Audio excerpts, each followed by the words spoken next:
Κύριε Ιωαννίδη, εμένα μου αρέσει το γεγονός ότι έχετε διαφορετική προσέγγιση, διαφορετική οπτική, αλλά χαίρομαι γιατί όλοι είστε από τους κορυφαίους.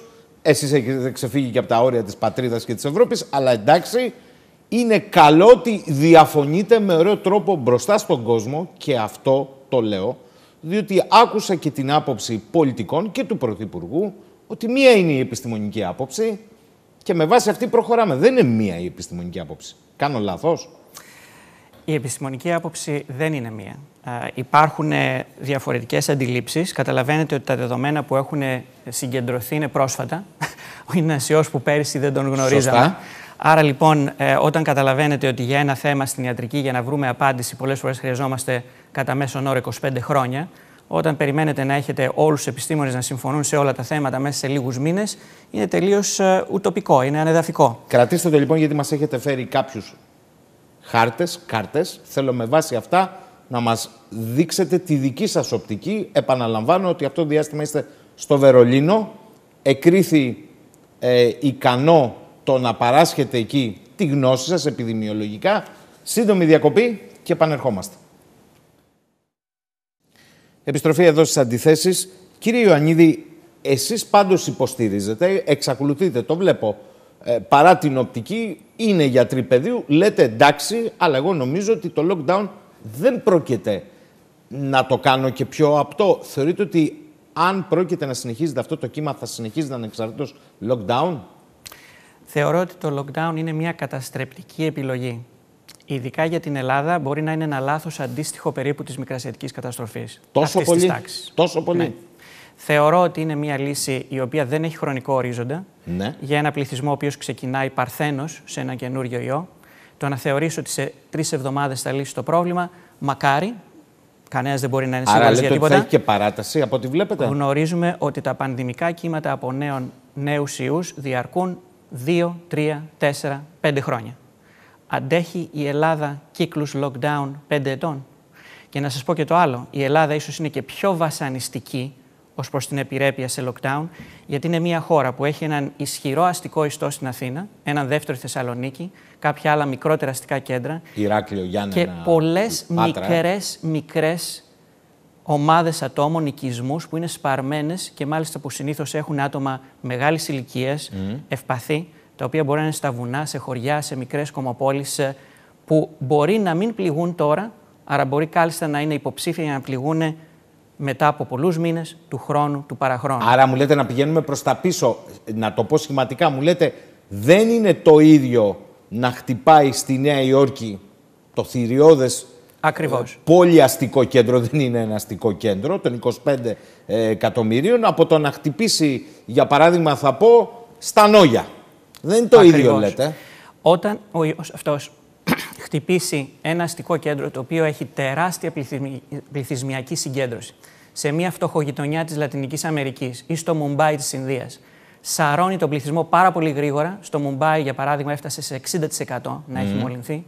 Δεν σκοτώνει πάρα πολλούς όμως εκεί, γιατί ο μέσος Ινδός έχει ηλικία 15 ετών. Καταλαβαίνετε, δεν το παίρνει είδηση. Είναι πολύ λίγοι αυτοί οι οποίοι έχουν κλινική συμπτωματολογία, ακόμα λιγότεροι αυτοί που πεθαίνουν. Το ίδιο και στη Λατινική Αμερική, στις φτωχογειτονιές, παρόλο που φτάνουμε στο 60%, δεν βλέπουμε την αντιστοιχία που θα περιμέναμε των θανάτων. Βλέπουμε σε άλλους πληθυσμούς. Στη Νέα Υόρκη, που υπάρχει τεράστια μίξη, πιθανότατα φτάσαμε γύρω στο 40%. Πολύ γρήγορα. Αυτό το κορυφαίο κύμα, το οξυκόρυφο, το οποίο κινείται με ηλικιώδεις ταχύτητες. Σε μια περιοχή σαν τη Στοκχόλμη, πάλι αστικό κέντρο, αλλά με λιγότερη πυκνότητα σε σχέση με τη Νέα Υόρκη, πιθανότατα φτάσαμε στο 15-20%. Φαίνεται το πρώτο κύμα τουλάχιστον έκλεισε. Πιθανό να υπάρξει ένα νέο κύμα, αυτό δεν μπορούμε να το ξέρουμε. Σε περιοχές πιο αεροκατοικημένες, πιθανότατα το ποσοστό να είναι πιο μικρό. Αλλά είναι ένα πρόβλημα το οποίο μετακυλίεται κατά κάποιο τρόπο. Το lockdown στην καλύτερη περίπτωση θα μετακυλήσει το πρόβλημα για λίγο αργότερα. Αν έχει επιτυχία, που όπως σας είπα πριν, θεωρώ ότι ειδικά για την Ελλάδα και για τις περισσότερες χώρες δεν έχει επιτυχία και το κέρδος είτε είναι αμφίβολο ή μηδενικό ή αρνητικό, ενώ οι βλάβες είναι τεράστιες. Πάμε λοιπόν με τις κάρτες σας. Ξεκαθαρίστε μου κάτι. Ορθώς μιλάμε για κρούσματα ή θα έπρεπε να μιλάμε για περιστατικά? Θέλω να πω, στο PCR εγώ είμαι θετικός. Καλώς καταγράφομαι σε κρούσμα μαζί με κάποιον που είναι θετικός αλλά έχει και βαριά συμπτώματα, εγώ μπορεί να είμαι συμπτωματικός ή το ανάποδο. Να είμαι εγώ με τα βαριά συμπτώματα και εσείς να είστε απλά θετικός στον ιό και να μην το καταλάβετε ποτέ. Όρθως τα βάζουμε μαζί αυτά τα κρούσματα. Δεν έχω πρόβλημα με αυτό. Ναι. Εφόσον διαθέτουμε μια πιο καλά στοιχειοθετημένη εικόνα της κλινικής επιδημιολογικής βαρύτητας. Αυτό γίνεται στις περισσότερες χώρες μέχρι ένα βαθμό, αλλά δεν θα πρέπει να ξεχνάμε ότι έχουμε ένα παγόβουνο. Βλέπουμε την κορυφή του παγόβουνου. Όσο περισσότερα τεστ κάνουμε, αποκαλύπτουμε και λίγο περισσότερο από το παγόβουνο. Αλλά στις περισσότερες χώρες το μεγαλύτερο μέρος εξακολουθεί να είναι κρυφό. Και ένα μέρος αυτού του κρυφού παγόβουνου εξακολουθεί να είναι μολυσματικό και γι' αυτό συνεχίζει να διαδίδεται. Πείτε μου με απλό τρόπο να το καταλάβει ο πολίτης επιδημιολογικά. Άρα το κλειδί εδώ της κατανόησης για τον απλό πολίτη σε σχέση με τα ποσοστά στον πληθυσμό είναι ποιο? Ότι ενδεχομένως να νοσήσει και το 90% ασυμπτωματικά. Ποιο είναι αυτό? Είναι απίθανο ότι στο σύνολο του πληθυσμού θα χρειαστεί να φτάσουμε σε ένα 90% του πληθυσμού να μολυνθεί. Αυτό. Είναι απίθανο. Το πιθανότερο είναι ότι σε καταστάσεις έντονου συγχρονισμού θα φτάσουμε στο 60%. Σε άλλες περιστάσεις θα φτάσουμε σε χαμηλότερα ποσοστά. Μπορεί λοιπόν σε παγκόσμιο επίπεδο το έντονο πανδημικό κύμα να σταματήσει περίπου στο 25-30%. Αυτή τη στιγμή στον κόσμο έχει μολυνθεί περίπου το 10%, ίσως λίγο παραπάνω, του πληθυσμού του παγκόσμιου, αλλά με μεγάλες διακυμάνσεις ανάμεσα σε διαφορετικές χώρες, ανάμεσα σε διαφορετικούς πληθυσμούς, ανάμεσα σε διαφορετικούς Πόσοι από αυτούς που έχουν μολυνθεί θεωρείτε ότι θα είναι οι ασυμπτωματικοί ή αυτοί που θα το περάσουν με σύμπτωμα τόσο ελαφρύ κυριολεκτικά στο πόδι που μπορεί και να μην το καταλάβουν? Σχεδόν όλοι. Σχεδόν όλοι. Σχεδόν όλοι. Άρα ουσιαστικά από αυτούς, από αυτό το 20% που λέτε 30% τώρα παγκόσμια, γιατί ποσοστό αυτό αναζητώ, γιατί ποσοστό μιλάμε? Μπορείτε να κάνετε τη διαίρεση. Ναι. Έχουμε 1,2 εκατομμύρια θανάτους με ή από COVID. Αυτό είναι κάτι το οποίο ακόμα συζητιέται για το ποια είναι ακριβώς συνεισφορά του ιού στον θάνατο αυτών των ατόμων, ειδικά για υπερήλικα άτομα με πολύ σοβαρά προβλήματα. Και έχουμε περίπου 10%, αν κάνετε τον υπολογισμό, περίπου 800 εκατομμύρια άνθρωποι, μπορεί να πλησιάζουν το 1 δισεκατομμύριο, μπορεί να το έχουν ξεπεράσει κιόλας.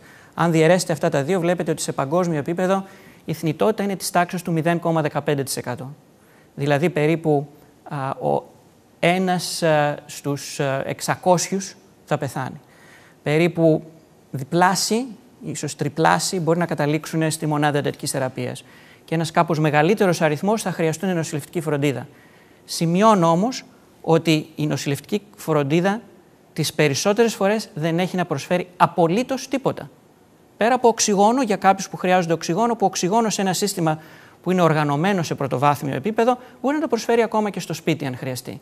Όλοι οι ασθενείς οι οποίοι θα συσσωρευτούν στα νοσοκομεία και οι οποίοι θα εμποδίσουν την παροχή φροντίδας για σοβαρότερα προβλήματα, ένα μεγάλο αριθμό από αυτούς δεν θα χρειαζόταν να είναι στο νοσοκομείο.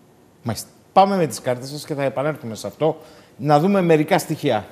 Λοιπόν, συγκριτικός αριθμός θανάτων το 2020 από τις αρχές του έτους μέχρι και σήμερα, Οκτώβριο, δηλαδή, στην Ελλάδα. Ακριβώς. Η κύρια αιτία θανάτου, σαν αιτία που έχει σχέση με τη δημόσια υγεία, που είναι κάτι που μπορούμε να το προλάβουμε, που είναι κάτι που μπορούμε να το αναχαιτήσουμε, που μπορούμε να το αλλάξουμε, είναι το κάπνισμα. Μιλάμε για περίπου 25.000 θανάτους το χρόνο από κάπνισμα.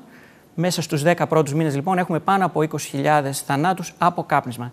Η μισή από αυτούς είναι σε άτομα 30 με 70 ετών, δηλαδή σχετικά νέοι άνθρωποι, οι οποίοι δεν είχαν κανένα λόγο να πάθουν όλα τα 1.002 μύρια που προκαλεί το κάπνισμα.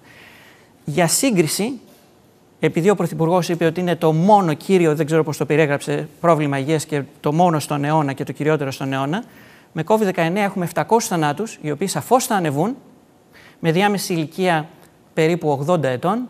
Η μισή από αυτούς ουσιαστικά οφείλονται στο κάπνισμα. Είναι υποκείμενες καταστάσεις που έχουν δημιουργηθεί σε άτομα τα οποία καπνίζανε. Αυτό λοιπόν για να έχουμε μια σχετική εικόνα ποιο είναι το μέγεθος του προβλήματος. Οι 700 θάνατοι όμως μπορούν πολύ γρήγορα να αυξηθούν. Αυτή είναι η διαφορά. Αυτή είναι η διαφορά. Και εδώ είναι το θέμα πώς χρησιμοποιούμε μια στρατηγική η οποία αντί να καταστρέφει την υγεία, την κοινωνία και την οικονομία, που είναι το lockdown, χρησιμοποιούμε μια στρατηγική που έχει σκοπό να εστιάσει, να μειώσει τους θανάτους και το φορτίο νοσηρότητας. Ας δούμε την επόμενη κάρτα, λοιπόν. Εδώ είναι ο πληθυσμός μιας τυπικής ευρωπαϊκής χώρας.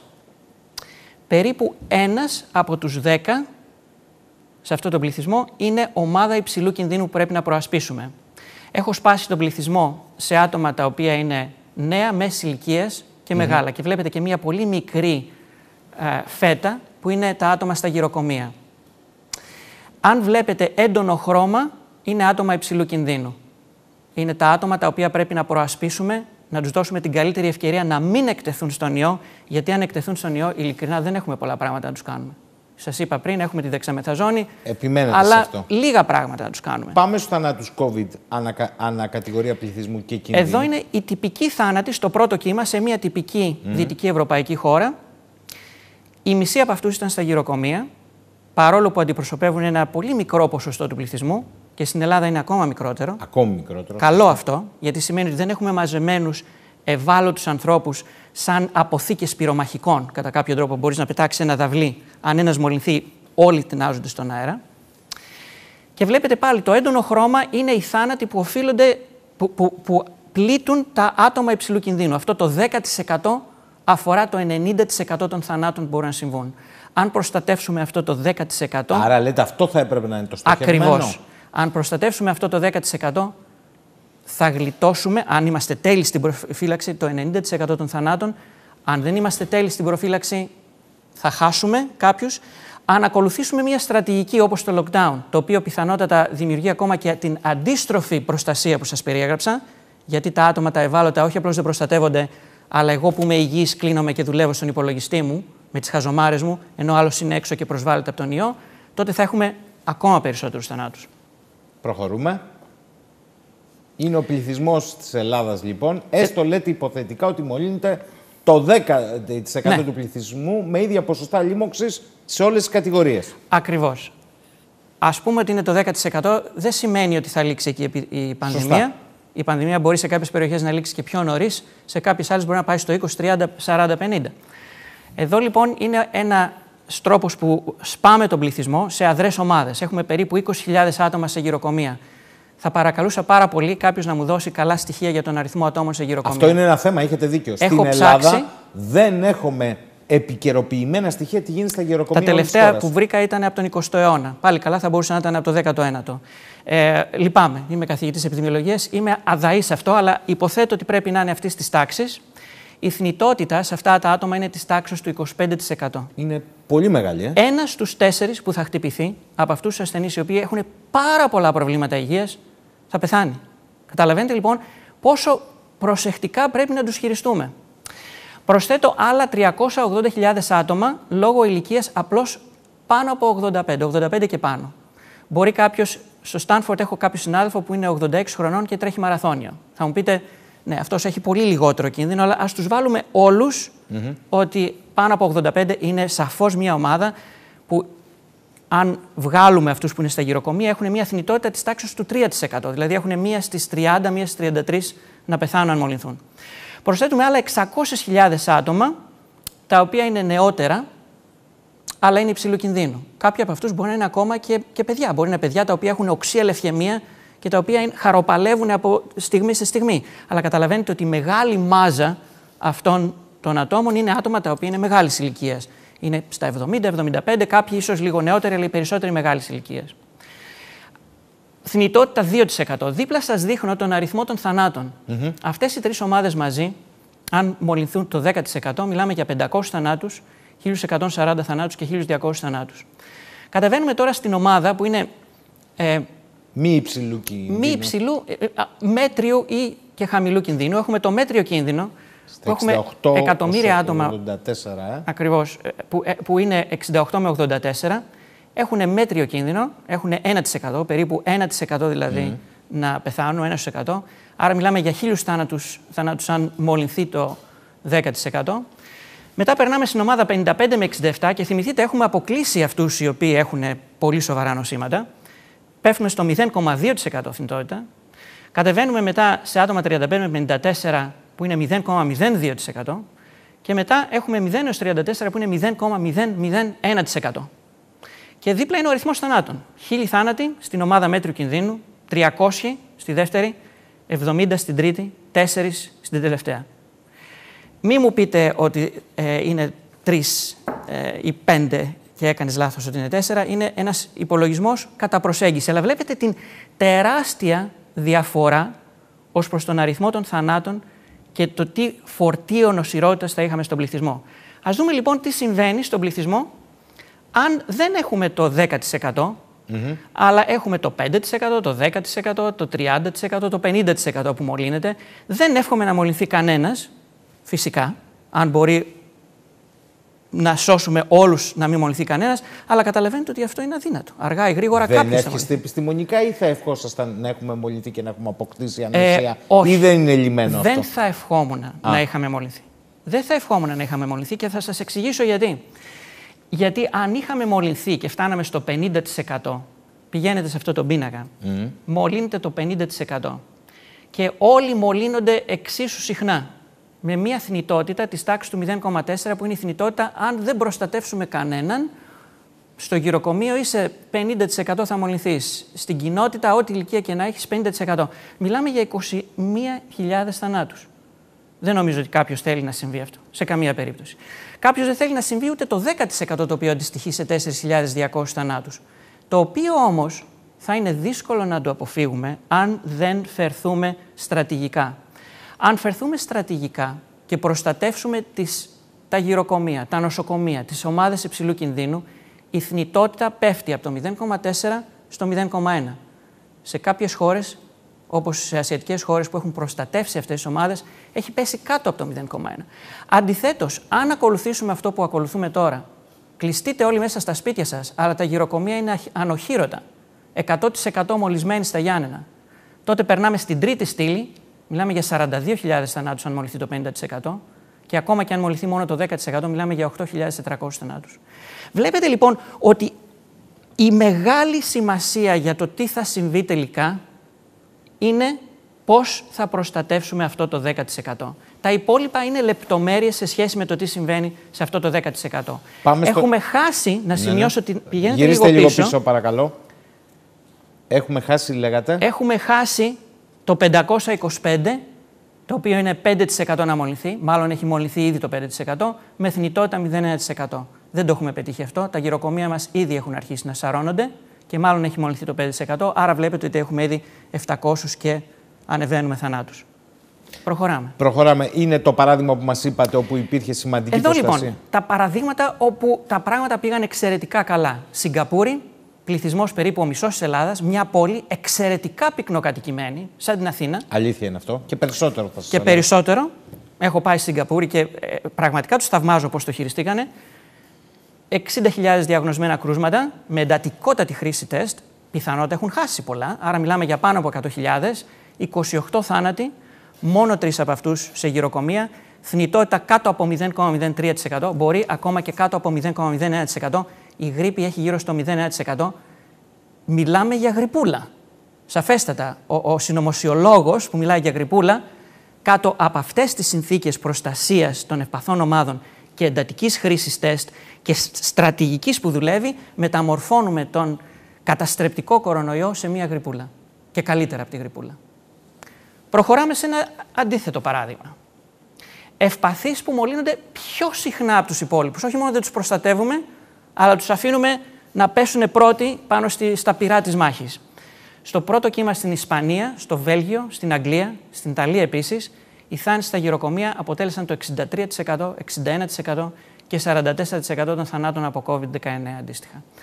Υπολογίζεται, με μελέτες που έχουμε, ότι οι τρόφιμοι των γυροκομείων είχαν 2 με 3 φορές μεγαλύτερο κίνδυνο να μολυνθούν από όσο ο γενικός πληθυσμός χαμηλού κινδύνου. Δηλαδή πέσανε αυτοί μαχόμενοι, ενώ εμείς κρυβόμασταν μέσα στα σπίτια μας.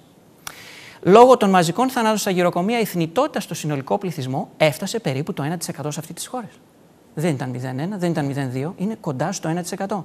Σε κάποιες περιοχές, μάλιστα, όπου είχαν συντριπτικά πλήγματα και χάσανε πάρα πολλούς ηλικιωμένους ανθρώπους, ξεπέρασε το 1%. Πάμε στο επόμενο. Εγώ αυτό το επόμενο το θεωρώ από τα πιο σοβαρά. Διότι ακούμε διαρκώς υποκείμενο νόσημα. Αλλά εδώ εσείς προσπαθείτε να ξεκαθαρίσετε ότι δεν είναι ενιαίο αυτό το περίποκείμενο. Ακριβώς. Αυτά είναι δεδομένα από μια μεγάλη μελέτη που δημοσιεύτηκε στο Nature και τα έχω απλοποιήσει.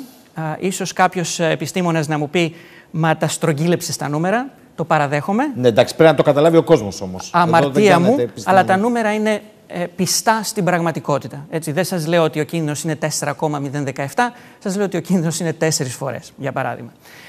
Άρα λοιπόν, αυτός ο φόβος στην κοινότητα είναι ότι, τι μας λέτε κύριε Ιωαννίδη, όλοι μας έχουμε κάποιο πρόβλημα υγείας, όλοι μας είμαστε ευπαθείς. Εγώ έχω αυτό, εγώ έχω το άλλο, ο άλλος έχει το τρίτο, όλοι μας είμαστε ευπαθείς. Δεν είναι αλήθεια αυτό. Μιλάμε για ένα 10%, το οποίο είναι το ποσοστό που πρέπει πραγματικά να προφυλαχτεί. Όλοι μπορεί να πεθάνουμε, όλοι.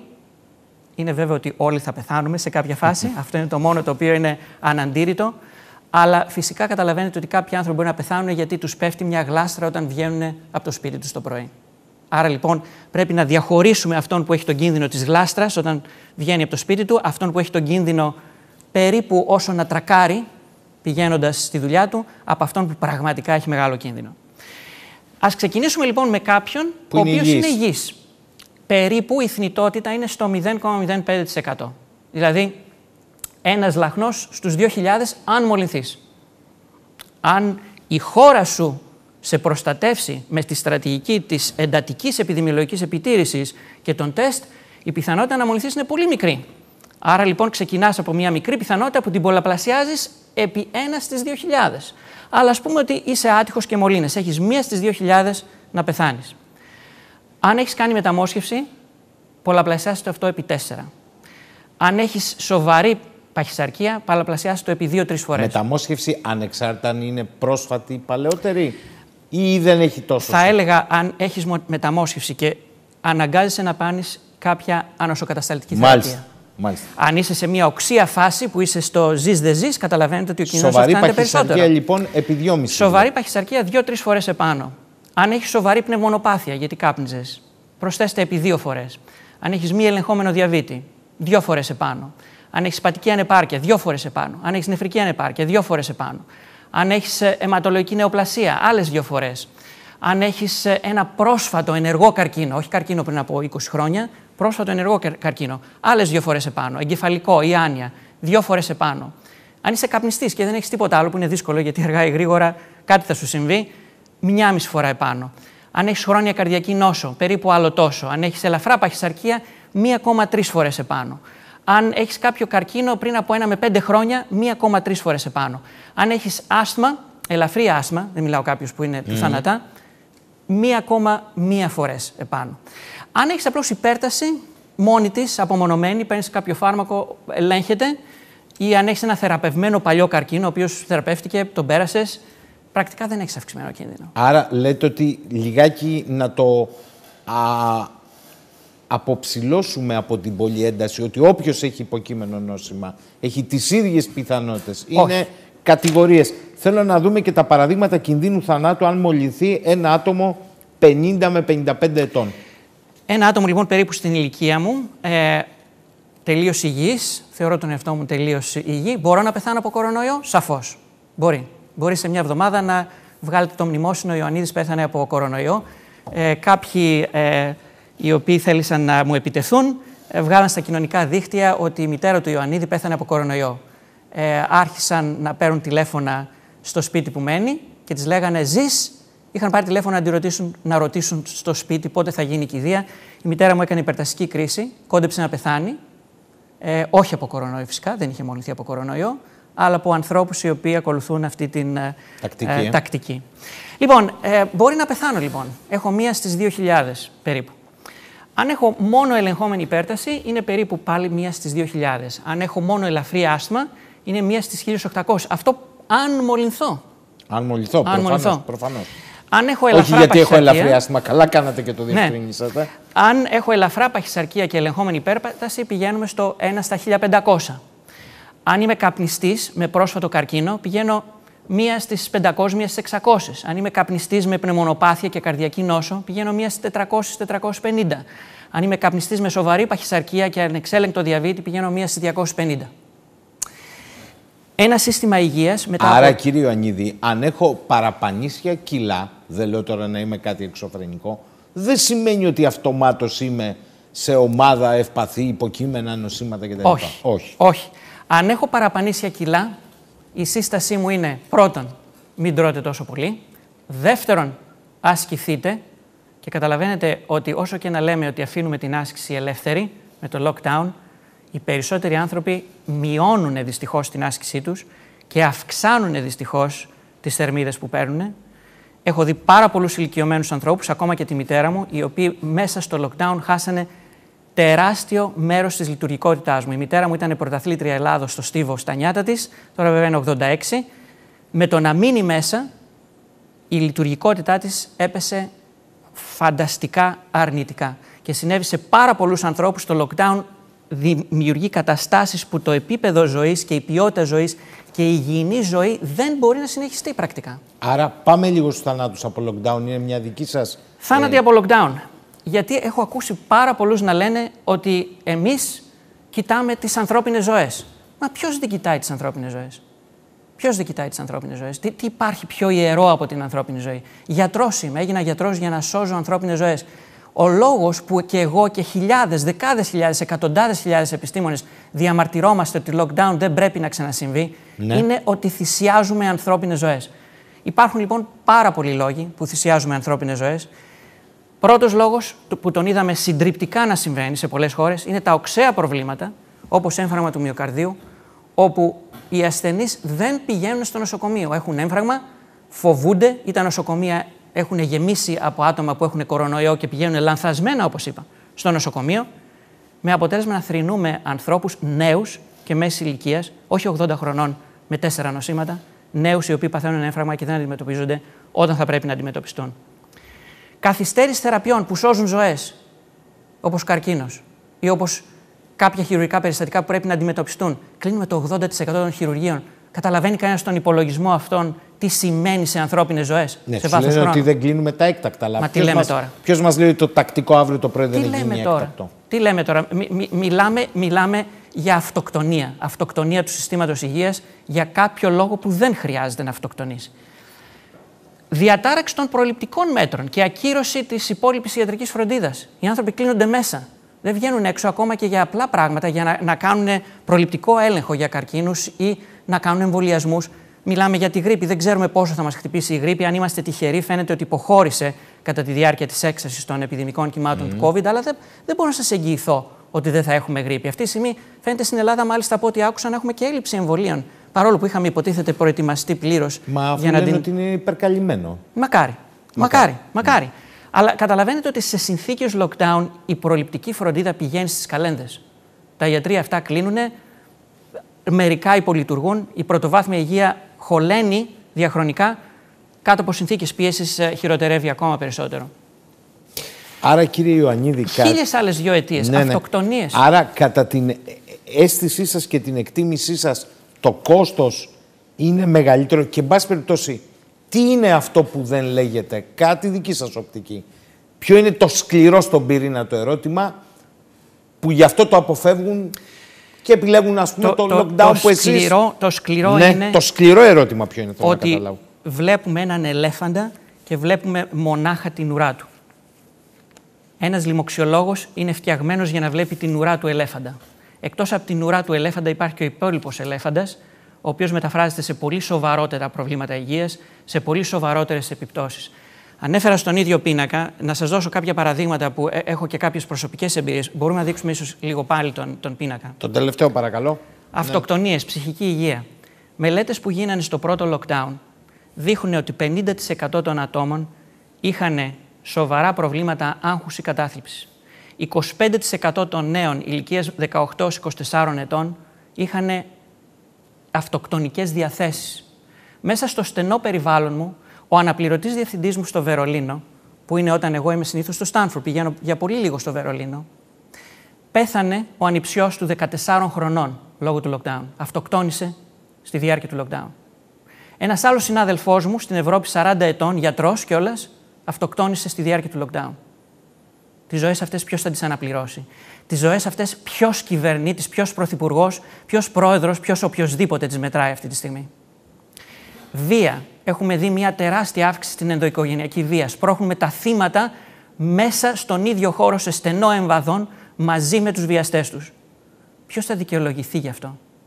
Αυτά είναι πράγματα τα οποία συμβαίνουν τώρα, σήμερα. Ενώ μιλάμε ταυτόχρονα για το αν η Ρεμδεσιβίρη, ξέρω εγώ, έχει αποτέλεσμα. Κοροϊδευόμαστε. Κοροϊδεύουμε τον εαυτό μας, κοροϊδεύουμε τους άλλους, κοροϊδεύουμε τους πολίτες, κοροϊδεύουμε τον κόσμο. Να πάμε σε ευρύτερο ορίζοντα για τον κόσμο γενικότερα. Η φυματίωση σκοτώνει κάθε χρονιά 1,5 εκατομμύριο ανθρώπους, νέους ανθρώπους. Με το lockdown υπολογίζεται ότι μέσα στα επόμενα 5 χρόνια θα προσθέσουμε 1,4 εκατομμύρια θανάτους. Με το πρώτο lockdown που κάναμε. Γιατί διαταράσσεται ο τρόπος που μπορούμε να χειριστούμε την αντιμετώπιση της φυματίωσης σε παγκόσμιο επίπεδο. Φτώχεια και πείνα. Μιλάμε για άλλα 200 εκατομμύρια ανθρώπων που προσθεθήκανε στο όριο της απόλυτης φτώχειας και πείνας. Πόσοι από αυτούς θα πεθάνουνε στο άμεσο μέλλον? Θα μου πείτε, η Ελλάδα είναι πλούσια χώρα. Αλήθεια? Εγώ δεν λέω κάτι τέτοιο, αλλά... Πρώτο επιχείρημα, ότι ας πεθάνουν στην Ινδία, ας πεθάνουν στο Αφγανιστάν, ας πεθάνουν στην Ιεμένη. Κάποιος... Εγώ σας λέω όμως, ναι, ότι και στην Ελλάδα, που είναι μια χώρα στην κόψη του γκρεμού, με έναν απειλητικό γείτονα, ο οποίος μπορεί να πατήσει τη σκανδάλη οποιαδήποτε στιγμή, με μια Ευρώπη η οποία παραπέει, με μια Αμερική η οποία μια εβδομάδα μετά δεν έχει βρει ούτε καν ποιος είναι ο πρόεδρος, η Ελλάδα πρέπει να έχει τις καλύτερες δυνατότητες για να αποφύγει την καταστροφή. Και το lockdown την οδηγεί δυστυχώς στην καταστροφή. Ερώτηση. Όταν λέτε, εγώ λέω ότι είναι καταστροφικό για χώρες όπως η Ελλάδα, καταστρεπτικό το lockdown, τι σημαίνει? Να βγω να περπατώ αμέριμνος? Θα σας πει κάποιος, κύριε Ιωαννίδη, δεν τρέχει τίποτα αν μολυνθούμε το 90% από αυτούς που θα μολυνθούν επειδή θα είμαστε νέοι και τα λοιπά, ή μη ευπαθείς ομάδες θα την περάσουμε στο πόδι από το υπόλοιπο 10%. Αν το καταλαβαίνω καλά, συζητάμε για το κρίσιμο 1,5-2%. Ας πεθάνουν και μερικοί. Αυτό λέτε? Όχι. Όχι. Κανένας δεν πρέπει να θυσιαστεί. Κανένας δεν πρέπει να θυσιαστεί. Είναι μια εποχή που όλοι πρέπει να προσέχουμε. Σε κανέναν δεν θα πάω να πάει να συγχρονιστεί με μεγάλο αριθμό ατόμων. Αλλά είναι διαφορά προσέχω και διαφορά καταργώ την κοινωνία, καταργώ τη ζωή. Σε αυτή τη φάση χρειαζόμαστε να δώσουμε τον πόλεμο σε ανοιχτό χώρο. Χρειαζόμαστε να έχουμε τις καλύτερες εφεδρίες. Σας πω κάποια απλά παραδείγματα. Κλείνουν όλα τα θέατρα. Όλοι οι συναυλιακοί χώροι. Κάλλιστα μπορεί κάποιος να είναι σε απόσταση 5 μέτρων από τον άλλον. Στο θέατρο δεν σηκώνεσαι να φωνάζεις Ολυμπιακός, Ολυμπιακός. Να δείξουμε την εικόνα από το Βερολίνο, γιατί πάτε όπερα, γράφετε για την όπερα. Έχετε γράψει και ένα λιμπρέτο, το οποίο νομίζω ανεβαίνει στη λυρική, ήταν να ανέβει, κάτι τέτοιο. Ήταν να ανέβει στην Εθνική Λυρική Σκηνή με τον συνθέτη Χάρη Βρόντο στις 20 Νοεμβρίου. Μπορεί να γίνει διαδικτυακά πλέον στην καλύτερη περίπτωση. Να δούμε μια εικόνα αυτού που υποστηρίζετε εσείς. Αυτό είναι από το Βερολίνο. Δυστυχώς αυτή τη στιγμή έχουν κλείσει και αυτά, αλλά είναι η Φιλαρμονική του Βερολίνου. Και βλέπετε λοιπόν σε τι απόσταση είναι τα άτομα. Άρα λέτε ότι αυτό δεν θα ήταν θέμα? Η πιθανότητα να μολυνθεί κάποιος κάτω από τέτοιες συνθήκες, απόσταση μεγαλύτερη από ό,τι έχουμε αυτή τη στιγμή εμείς οι δυο που μιλάμε, όχι, ούτε καν μιλάει κάποιος, φανταστείτε να πάει κάποιος στη Φιλαρμονική του Βερολίνου και έστω να ψιθυρίσει. Αυτό είναι άλλο θέμα. Λοιπόν, η πιθανότητα είναι μηδενική. Το να δει κάποιος μια θεατρική παράσταση όταν ο ψυχισμός όλων είναι τόσο συντετριμμένος, γιατί να μην το κάνει? Τι θα κάνει, θα φωνάζει μέσα στο θέατρο, θα καθίσει στη θέση του, θα έχει τον άλλον σε απόσταση, μπορεί να χρησιμοποιήσει μάσκα. Αλλά δεν υπάρχει λόγος να καταστρέφουμε, να κόβουμε το ίδιο μας το χέρι επειδή μας πονάει ο αγκώνας αυτή τη στιγμή. Κρατήστε το. Θέλω να πάμε σε μία διακοπή και επανερχόμαστε. Επιστροφή στις αντιθέσεις. Κύριε Ιωαννίδη, έχω βεβαίως πάρα πολλά ερωτήματα εδώ συγκεντρώσει.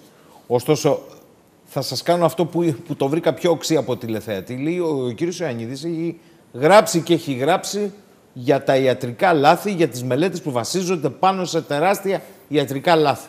Το αποκλείεται να συμβαίνει αυτό τώρα με τα συμπεράσματα που βγαίνουν από τον Αμερικανικό, τον Ευρωπαϊκό, τον Παγκόσμιο Οργανισμό Υγείας στην Ελλάδα, στην Ιταλία? Αποκλείεται εδώ να είμαστε και σε μία λάθος βάση δεδομένων? Η επιστήμη δεν είναι δόγμα, δεν είναι θρησκεία. Η επιστήμη εξορισμού κάνει λάθη. Αν δεν έκανε λάθη δεν θα ήταν επιστήμη. Απλώς έχει τη δυνατότητα να τα διορθώνει με καλύτερα δεδομένα, με καλύτερους σχεδιασμούς μελέτης των φαινομένων. και ιδανικά θέλουμε να διορθώνουμε αυτά τα λάθη όσο γίνεται πιο γρήγορα. Στην περίπτωση του COVID, η επιστημονική κοινότητα έπεσε μαζικά με τα μούτρα στην προσπάθεια να βγάλει δεδομένα, στην προσπάθεια να βρει τρόπους να εξηγήσει τα φαινόμενα, να βρει θεραπείες, να βρει τον τρόπο να το αντιμετωπίσουμε το πρόβλημα. Δυστυχώς ένα μεγάλο μέρος από αυτά τα δεδομένα είναι επισφαλή. Ένα μικρό μέρος είναι καθαρά ψευδή. Έχουμε παραδείγματα μελετών. Μία μελέτη που έλεγε ότι ο ιός κατασκευάστηκε, βγήκε στο bioRxiv. Σαφώς ήταν μια ψευδής μελέτη. Μια μελέτη που ασχολήθηκε με την αποτελεσματικότητα της υδροξυχλωροκίνης και λέει μάζεψε 671 κλινικές από όλο τον κόσμο, όλα τους τα δεδομένα και τη δημοσίευσε στο μεγαλύτερο περιοδικό, στο Lancet. Κανένας δεν ήξερε για αυτή τη μελέτη. Τα δεδομένα ήταν τελείως πλαστά. Αφήνω στην άκρη όμως το πλαστό, το οποίο είναι η μικρή μειονότητα. Και έρχομαι στο λάθος. Το λάθος είναι πάρα πολύ συχνό, ακόμα και κάτω από καλές συνθήκες. Η επιστήμη είναι δύσκολη, είναι μια ευγενής προσπάθεια. Δίνει κάποιος τον καλύτερό του εαυτό και δυστυχώς τελικά καταλήγει να βγάζει λάθος αποτελέσματα, λάθος δεδομένα, λάθος αποτελέσματα, λάθος συμπεράσματα. Στο COVID το έχουμε δει αυτό ήδη. Βλέπουμε ένα μεγάλο αριθμό μελετών, οι οποίες είναι πραγματικά για τα σκουπίδια, είναι για πέταμα. Κάποιες από αυτές ίσως επηρεάζουν σε διάφορες φάσεις τη λήψη αποφάσεων ή τουλάχιστον κάνουν κύματα εντυπώσεων πριν αναιρεθούν. Η θεραπευτική είναι ένα κλασικό παράδειγμα. Πόσες θεραπείες έχετε ακούσει ότι σώζουν ζωές για τον COVID? Όπως σας είπα, έχουμε μόνο μία η οποία έχει αποδειχτεί να σώζει ζωές. Οι υπόλοιπες είτε θυσιάζουν ζωές, όπως η υδροξυλωροκίνη, είτε δεν έχουν αποτελεσματικότητα, έχουν μία μικρή αμφίβολη αποτελεσματικότητα, όπως η Remdesivir, απλώς μειώνει κάπως την παραμονή στο νοσοκομείο, αν αυτό έχει κάποια αξία. Πάντως, κύριο Ιωαννίδη, εγώ κατάλαβα ότι εσείς λέτε ότι είναι χαμηλή θνητότητα, όχι σε όλες τις κατηγορίες και τις ηλικίες. Από ένα σημείο και είστε και σε χώρους, π.χ. στα γεροκομεία, λέτε ότι μπορεί να εκτοξευθεί. Ακούστε, λέει ένας τηλεθεατής. Μέχρι στιγμής μας λένε, μας είπε και ο κύριος Γόγος, για τη μεταδοτικότητα, μας το είπε και ο κύριος Τσιόδρας, το RTAF που είναι με μέτρα. Εγώ ρωτάω για το ρο0 που είναι χωρίς μέτρα προφύλαξης. Αν είναι ρο0 ίσον 2, δίνει με 15 επαναλήψεις 30.000 μολύνσεις. Αν είναι ρο0 2,5, δίνει με 15 επαναλήψεις 900.000 μολύνσεις. Γι' αυτό ρωτάω, ξέρουμε πόσο είναι το R0 του κορονοϊού? Έχουμε πάρα πολλά δεδομένα, αλλά όποιος περιμένει να μάθει είτε από εμένα είτε από οποιονδήποτε άλλο ότι το ρο0 είναι αυτός ο ιερός αριθμός, δεν υπάρχει. Δεν υπάρχει. Το ρο0 είναι μια μοντελοποίηση. Μοντελοποίηση σημαίνει απλοποιώ τα πράγματα. Η κλασική μοντελοποίηση είναι ένα μοντέλο το οποίο παρουσιάστηκε το 1927. Έχει διατηρηθεί από τότε, ήταν από τις καλές ιδέες επιστημονικές, αλλά αν σας πω ότι το μοντέλο αυτό είναι πολύ επισφαλές και τις περισσότερες φορές είναι λανθασμένο και ότι υπάρχουν πολλά μοντέλα που έχουν εξελιχθεί από τότε πολύ καλύτερα, τα οποία δίνουν πολύ καλύτερες προσεγγίσεις και τα οποία δεν μιλάνε για ένα συγκεκριμένο R0, αλλά για μια εξελικτική μορφή του R. Φοβάμαι ότι ψάχνουμε και με τον τρόπο που έχει γίνει η πανδημία αυτή να έχει περάσει στο επιστημονικό ενδιαφέρον του γενικού κοινού. Το γενικό κοινό περιμένει από την επιστήμη ότι θα βρούμε τη σταθερά της βαρύτητας. Έτσι, ή θα βρούμε την κάπα μη ενός ενζήμου ή θα βρούμε τον αριθμό Αβοκάντρο που είναι ένα στη φύση και δεν υπάρχει άλλος. Δεν είναι έτσι. Η πανδημία είναι ένα δυναμικό πράγμα. Είναι δυναμικό και για τον ιό, αλλά και για τους ανθρώπους και πώς συμπεριφερόμαστε απέναντι στον ιό. Αν ρίξουμε όλα τα γυροκομεία στη φωτιά, η θνητότητα θα είναι αστρονομική. Θέλω να συνδεθούμε ταυτόχρονος με δύο ακόμη εκλεκτούς επιστήμονες. Θέλω να πάμε και στη Λάρισα, όπου είναι ο κύριος Δημήτρης Κουρέτας, καθηγητής στο τμήμα Βιοχημίας Βιοτεχνολογίας του Πανεπιστημίου Θεσσαλίας. Αλλά θέλω να πάμε και στη Λαμία, όπου θα συναντήσουμε τον κύριο Κώστα Φαρσαλινό, ερευνητή στα Πανεπιστήμια Πατρών και Δυτικής Αττικής. Καλησπέρα και στους δύο. Κύριε Κουρέτα, θέλω να ξεκινήσω από εσάς. Έχετε ακούσει μεγάλο μέρος της συζήτησης και ήσασταν ένας από τους ανθρώπους που εξ αρχής είχε πει ότι χρειαζόμαστε μία εκτεταμένη, μαζική, επαναλαμβανόμενη επιδημιολογική καταγραφή. Σήμερα, αύριο το πρωί δηλαδή, πάμε σε δεύτερο lockdown. Είναι αναπόφευκτο, πρώτον. Δεύτερον, αν κρίνετε ότι είναι αναπόφευκτο, τι δεν έγινε σε αυτούς τους 8 μήνες που μπορεί να γίνει τώρα? Και τρίτον και πολύ σημαντικότερον, τα τεστ δίνουν απάντηση? Γεια σας και στον κύριο Ιωαννίδη. Γεια σας. Θα μπορούσα να μοιραστώ στο screen κάποια πράγματα και να τα φαίνεται, να τα βλέπετε. Βεβαίως, βεβαίως. Σας ακούμε. Βλέπετε τώρα αυτό το διάγραμμα. Μάλιστα. Ωραία. Αυτό το διάγραμμα λοιπόν είναι το επίσημο δελτίο του ΕΟΔΗ χθες. Τι φαίνεται? Βλέπετε κάποιες μπλε στήλες εδώ πέρα, που είναι ο αριθμός των τεστ από τότε που ξεκίνησε η πανδημία, δηλαδή από τις αρχές Μαρτίου. Βλέπουμε λοιπόν ότι μέχρι περίπου στα τέλη Απριλίου, εδώ δηλαδή που έχω το Γκένσορα, το βελάκι, το βλέπετε? Το βλέπετε? Ναι κύριε Κουρέτα, προχωρήστε. Μέχρι εδώ λοιπόν περίπου έχουμε 1.500-2.500 τεστ περίπου την ημέρα. Την περίοδο στην οξία φάση είχαμε περίπου γύρω στα 100 κρούσματα την ημέρα. Έτσι. Κοιτάξτε λίγο εδώ τι γίνεται αυτές τις μέρες. Εδώ έχουμε 30.000 δείγματα και έχουμε 2.500. Δηλαδή περίπου από αναλογία ό,τι γίνεται εδώ γίνεται και εδώ. Άρα λέτε μετά, ότι επειδή μετά, αυξήσαμε τα τεστ εμφανίστηκαν και περισσότερα περιστατικά, λέτε. 15 φορές παραπάνω. Μάλιστα. Δεν το βλέπετε. Λοιπόν, άρα εδώ κάναμε lockdown. Μεσολάβησαν 8 μήνες, μάθαμε ένα σωρό πράγματα και ξανακάνουμε lockdown. Γιατί έγινε όλη αυτή η ιστορία εδώ, για να ξανακάνουμε lockdown? Εάν το απόλυτο μέτρο ήταν ο αριθμός των διασωληνωμένων και όχι ο αριθμός των πραγματικών νοσούντων ή κρουσμάτων, τότε για ποιο λόγο κάναμε ξανά lockdown? Και αν υποθέσουμε ότι κάνουμε lockdown αύριο, σύμφωνα με αυτά που μας έχουν πει μέχρι στιγμής, και νομίζω ότι συμφωνεί και ο συνάδελφος, αυτό το οποίο θα ζήσουμε σε 10-15 μέρες είναι αυτό το οποίο γίνεται σήμερα ή χθες.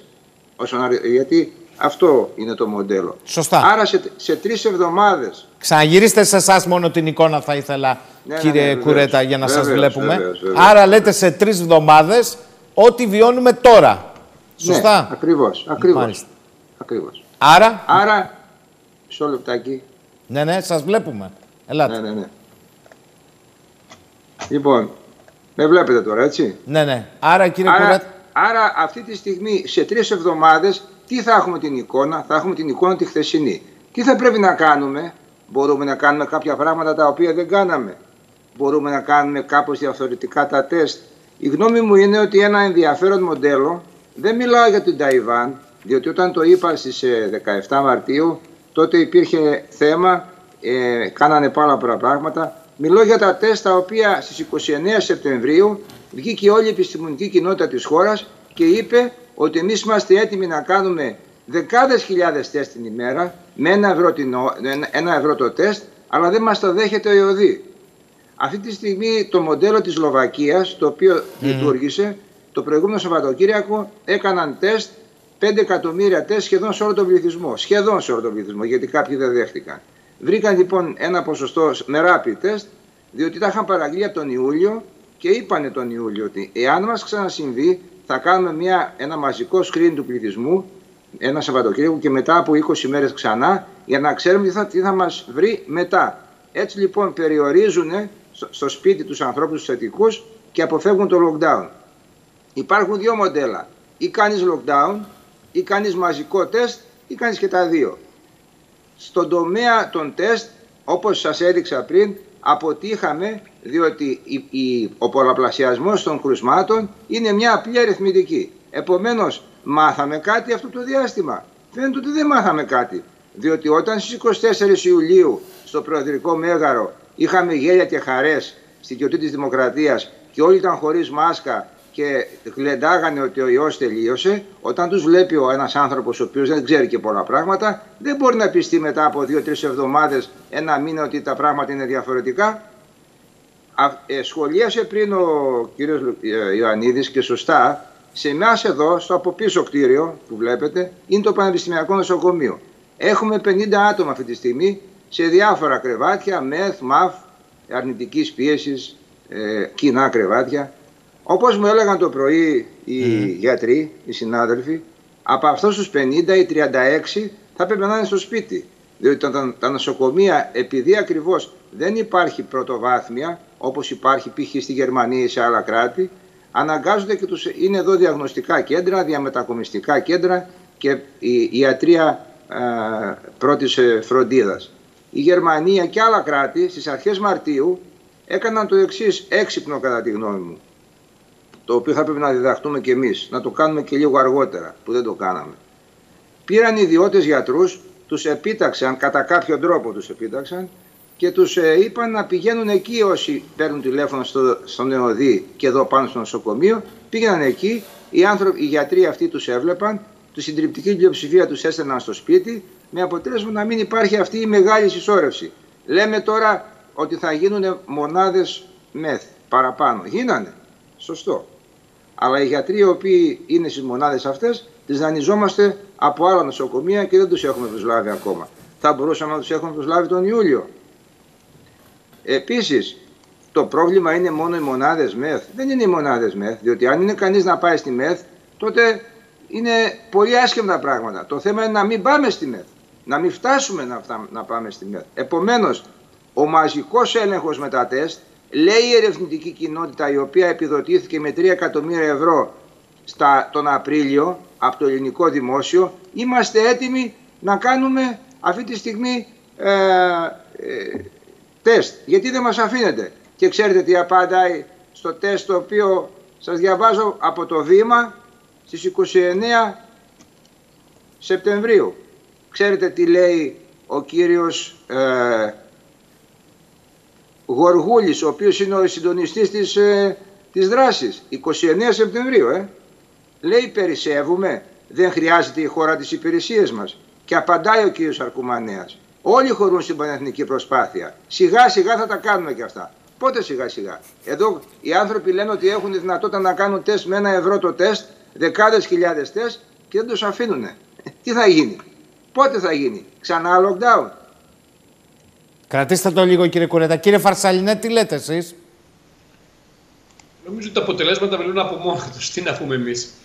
Κάναμε ένα lockdown το Μάρτιο για να μπούμε σε ένα φαύλο κύκλο συνεχόμενο lockdown και από ό,τι φαίνεται χάθηκε αρκετός χρόνος, διότι η λύση δεν είναι μόνο η ΜΕΘ. Η ΜΕΘ είναι το τελευταίο πράγμα που χρειάζεται για τους βαριά ασθενείς. Γνωρίζουμε πάρα πολύ καλά ότι η συντριπτική πλειοψηφία του κόσμου που θα προσβληθεί από τον ιό θα νοσήσει ήπια, αλλά θα υπάρξουν και αρκετοί οι οποίοι θα νοσήσουν ήπια στην αρχή και στη συνέχεια θα εξελιχθούν. Και αυτή τη στιγμή στην Ελλάδα δεν υπάρχει κανένας φορέας υγείας που παρακολουθεί αυτούς τους ανθρώπους στο σπίτι, με αποτέλεσμα πάρα πολλοί να καταλήγουν τελικά στο νοσοκομείο την ώρα που είναι να διασωληνωθούν. Συγγνώμη, κύριε Φαρσαλινέ, τι δεν υπάρχει? Εδώ δεν είπαν ότι αναπτύσσουν ένα αποκεντρωμένο σύστημα? Ξέρετε τι έγινε μόλις χθες από τον Πανελλήνιο Ιατρικό Σύλλογο? Σας έχει έρθει εσάς? Παρακαλώ πολύ, αν έχουμε το παραπεμπτικό. Κύριε Ιωαννίδη, ακούστε εδώ τώρα το σύστημα, ενώ μπαίνουμε σε lockdown. Ο Πανελλήνιος Ιατρικός Σύλλογος στέλνει με χθεσινή ημερομηνία έγγραφο με οδηγίες πώς μπορούν να λειτουργήσουν στα πλαίσια της πρωτοβάθμιας φροντίδας υγείας κατά τόπους οι γιατροί. Και μάλιστα λέει ότι σε συνεργασία με την Ένωση Παθολόγων. Πότε, να το σχετικό παραπεμπτικό. Πότε, και δίνει και τις οδηγίες. Πότε αυτό, κύριε Φαρσαλινέ? Μόλις χθες. Δηλαδή 8 μήνες δεν λειτουργεί πρωτοβάθμια φροντίδα υγείας και μόλις χθες ο Πανελλήνιος Ιατρικός Σύλλογος αποφασίζει να πει κατά τόπους, ελάτε να λειτουργήσουμε. Καταλαβαίνετε τώρα αυτό που λέτε, ότι είναι στον αέρα, δηλαδή μπαίνουμε και στο lockdown τώρα. Ποιος θα πάει? Τα έχουμε πει από την αρχή αυτά και να ξέρετε ότι δεν πρόκειται να γίνει τίποτα. Οι ιδιώτες ιατροί, μόλις ακούν για πιθανό περιστατικό COVID, οι περισσότεροι κλείνουν απλά το τηλέφωνο και τους λένε πηγαίνετε στο νοσοκομείο. Και κατά τη γνώμη μου δικαίως το κάνουν, διότι. Δικαίως εννοώ, τους κατανοώ γιατί το κάνουν. Διότι κινδυνεύουν και με κοινωνικό στιγματισμό, κινδυνεύουν με κλείσιμο του ιατρείου και κινδυνεύουν και με ποινικές ευθύνες αν κάποιος άλλος ασθενής τους προσβληθεί μέσα από το ιατρείο από έναν ασθενή που θα δουν. Οπότε εσείς τι πιστεύετε ότι θα κάνει ένας ιδιώτης ιατρός? Θα κινδυνεύσει να βρεθεί άνεργος ή και διοκόμενος για να δει ένα περιστατικό COVID? Αυτή είναι η κατάσταση την οποία έχουμε δημιουργήσει. Αλλά πρέπει νομίζω να ξεκαθαρίσουμε ότι για το lockdown φτάσαμε σε ένα σημείο που το lockdown μάλλον δεν θα μπορούσε να αποφευθεί, διότι αυτή είναι η κατάσταση και αυτή είναι και η πίεση του σύστημα υγείας.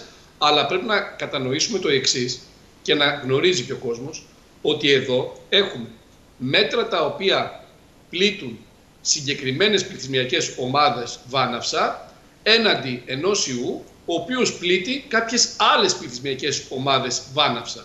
Και εδώ λοιπόν θυσιάζουμε κομμάτια του πληθυσμού για να σώσουμε κάποια άλλα κομμάτια του πληθυσμού. Και φυσικά ο ιός είναι ένα τεράστιο πρόβλημα και φυσικά θα πρέπει να γίνουν θυσίες από όλους, αλλά δεν ξέρω αν έχουμε εντοπίσει την κόκκινη γραμμή πέρα από την οποία η οποιαδήποτε θυσία θα είναι πολύ μεγαλύτερη από το οποιοδήποτε όφελος. Ξέρετε, το risk assessment και το cost benefit analysis είναι βασική αρχή για τη δημόσια υγεία και για κάθε ιατρική πράξη και για οτιδήποτε συμβαίνει στην καθημερινότητα και στην κοινωνία μας από τότε που υπάρχουν κοινωνίες. Δεν είναι κάτι το οποίο θα εμφανιστεί τώρα για πρώτη φορά.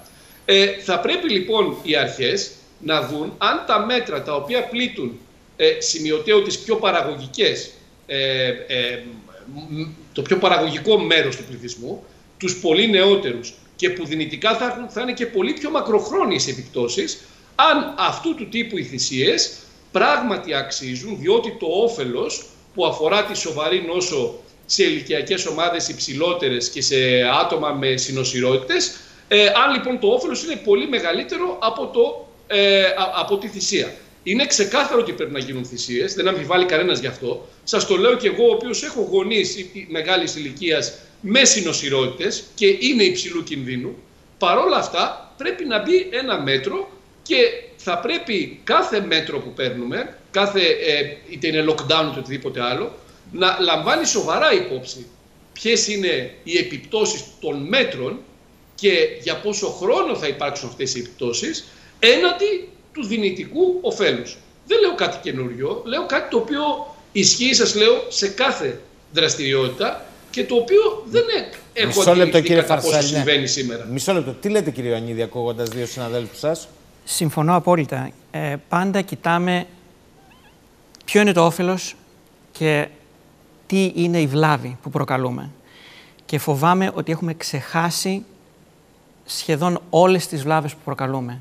Και ακόμα και για το όφελος, όπως σας είπα, έχω την επιφύλαξη ότι ούτε καν όφελος έχουμε στον ένα παράγοντα που προσπαθούμε να βελτιώσουμε. Όπως σας εξήγησα από την αρχή. Εσείς λέτε ότι είναι λάθος το lockdown. Θεωρώ ότι είναι τώρα, έτσι όπως στρατηγικά τώρα, κορυφαίο λάθος. Με την πίεση στα νοσοκομεία στη χώρα. Κορυφαίο λάθος. Η πορεία της πανδημίας, όπως καταλαβαίνετε, για τις επόμενες 15, 21, ίσως και 30 ημέρες δεν πρόκειται να επηρεαστεί από το lockdown καθόλου.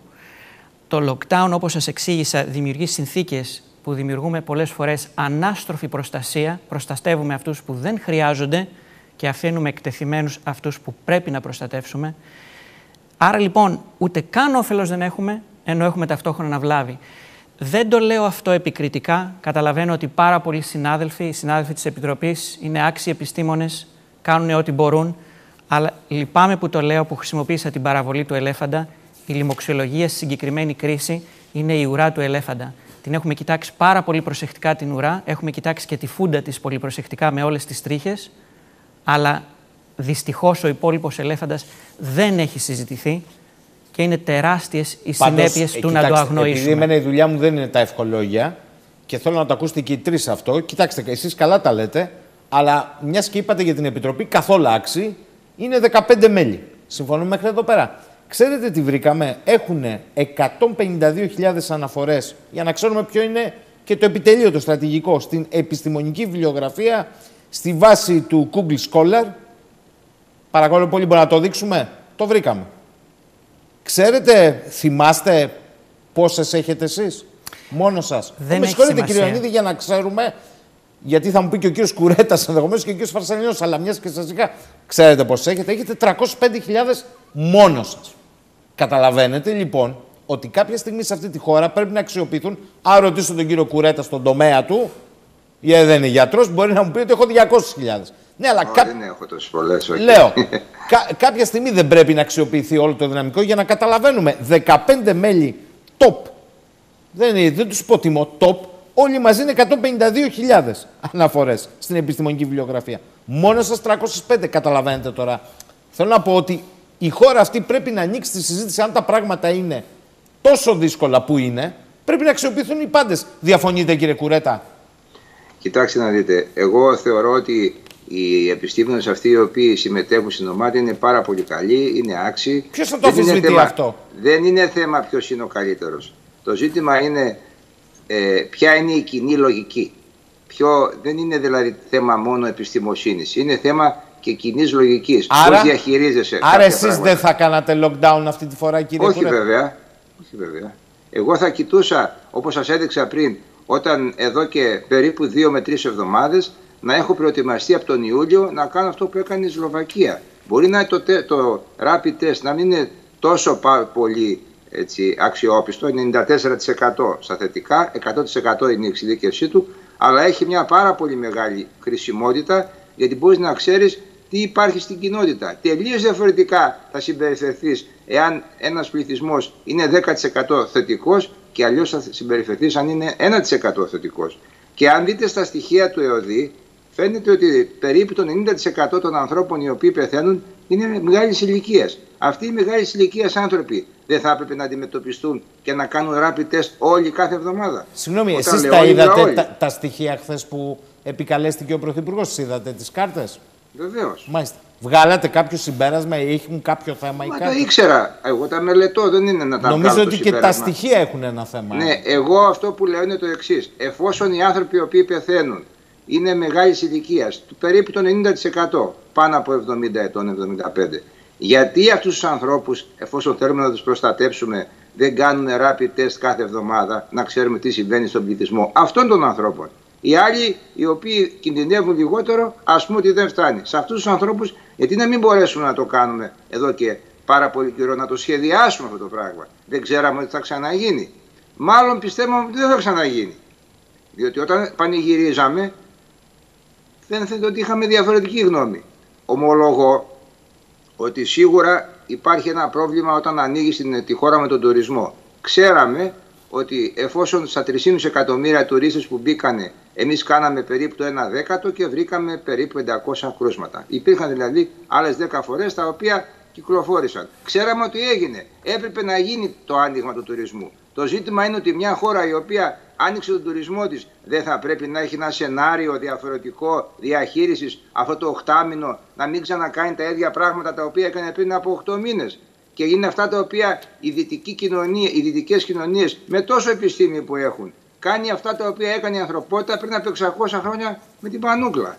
Καραντίνα, κλείσιμο και απομόνωση. Τι άλλο κάναμε, για πείτε μου δηλαδή? Όλη αυτή το 8μηνο το οποίο είχαμε το περιθώριο να κάνουμε, μάθαμε κάτι?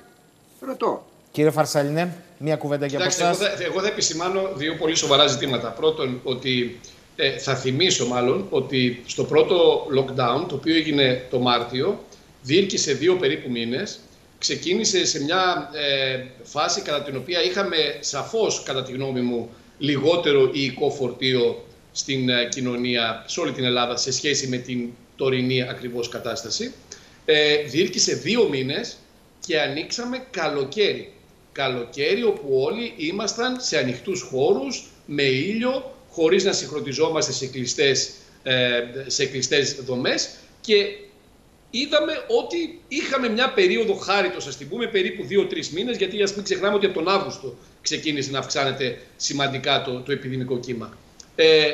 Και σήμερα έχουμε υψηλότερο υλικό φορτίο και το lockdown, το οποίο είχε ανακοινωθεί 3 εβδομάδων, θα ανοίξει στη μέση του χειμώνα, όπου θα είμαστε όλοι σε κλειστούς χώρους και θα έχουμε γιορτές.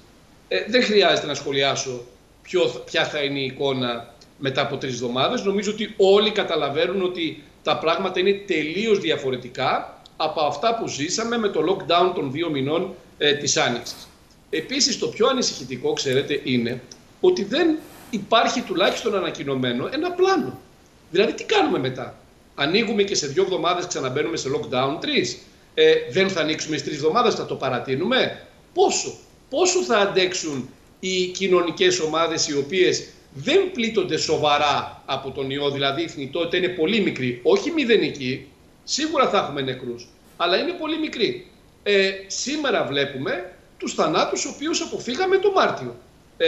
Κανείς δεν μπορεί να προβλέψει πόσους θα είχαμε με λιγότερα μέτρα, γιατί να ξεκαθαρίσουμε ότι όταν συζητούμε για να γίνει, να μην γίνει το lockdown, δεν σημαίνει ότι η εναλλακτική είναι να μην πάρθει κανένα μέτρο και να κάνουμε όλοι σαν να μην συμβαίνει τίποτα. Κανείς δεν το είπε ακούμε αυτό. και αυτό. Ναι, ξέρετε όμως, αυτό περνάει προς τα έξω και αυτό δημιουργεί αρκετές παρεξηγήσεις.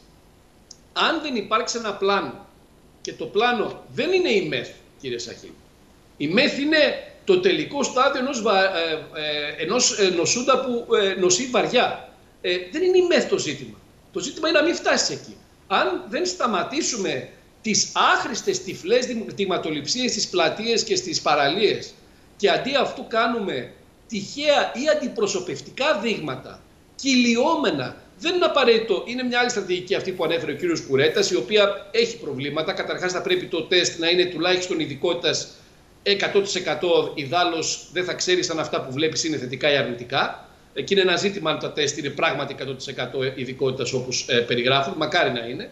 Αλλά αν δεν κάνεις τυχαία ή αντιπροσωπευτική δειγματοληψία κυλιόμενη, ώστε να εντοπίζεις έγκαιρα ότι υπάρχει μια έξαρση σε μια περιοχή και να παίρνεις έγκαιρα τοπικά μέτρα, φυσικά το μόνο που θα γίνει θα είναι να ακολουθείς και όταν ακολουθείς θα καταλήγεις να κλειδώνεις τους πάντες γιατί δεν έχεις άλλα μέτρα.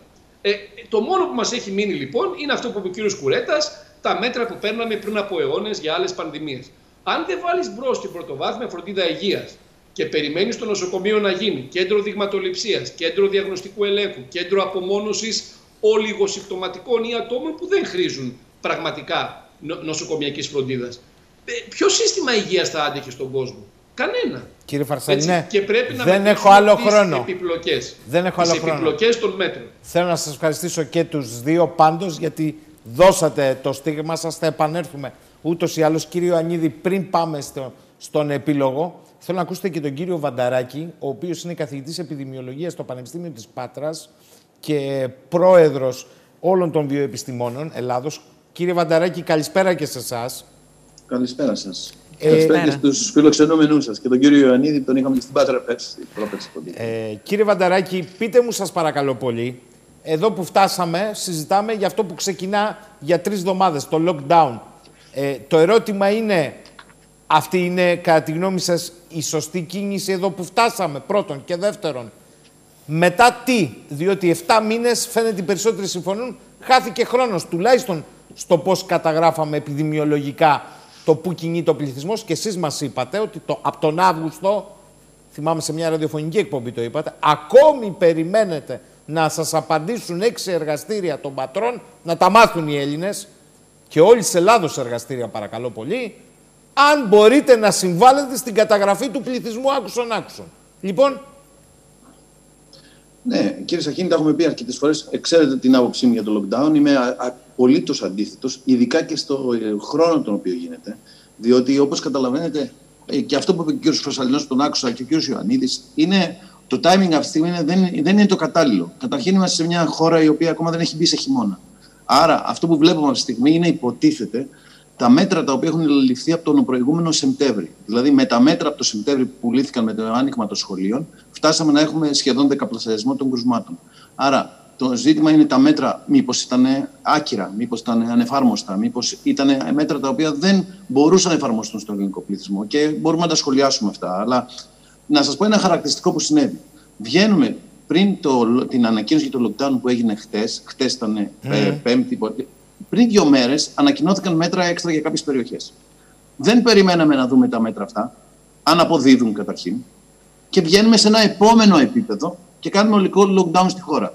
Μπορεί να μου εξηγήσει κάποιος επιδημιολογικά ή με λογική? Αφήστε τους επιδημιολόγους, αφήστε την επιστήμη, βάλτε την λογική. Πώς πρόλαβες να δεις αν τα μέτρα αυτά που ανακοίνωσες πριν 2-3 μέρες είχαν αποτέλεσμα? Άρα, ή πριν έλεγες πράγματα που δεν στέκουν, ή στο lockdown καθοδηγείς για άλλους λόγους.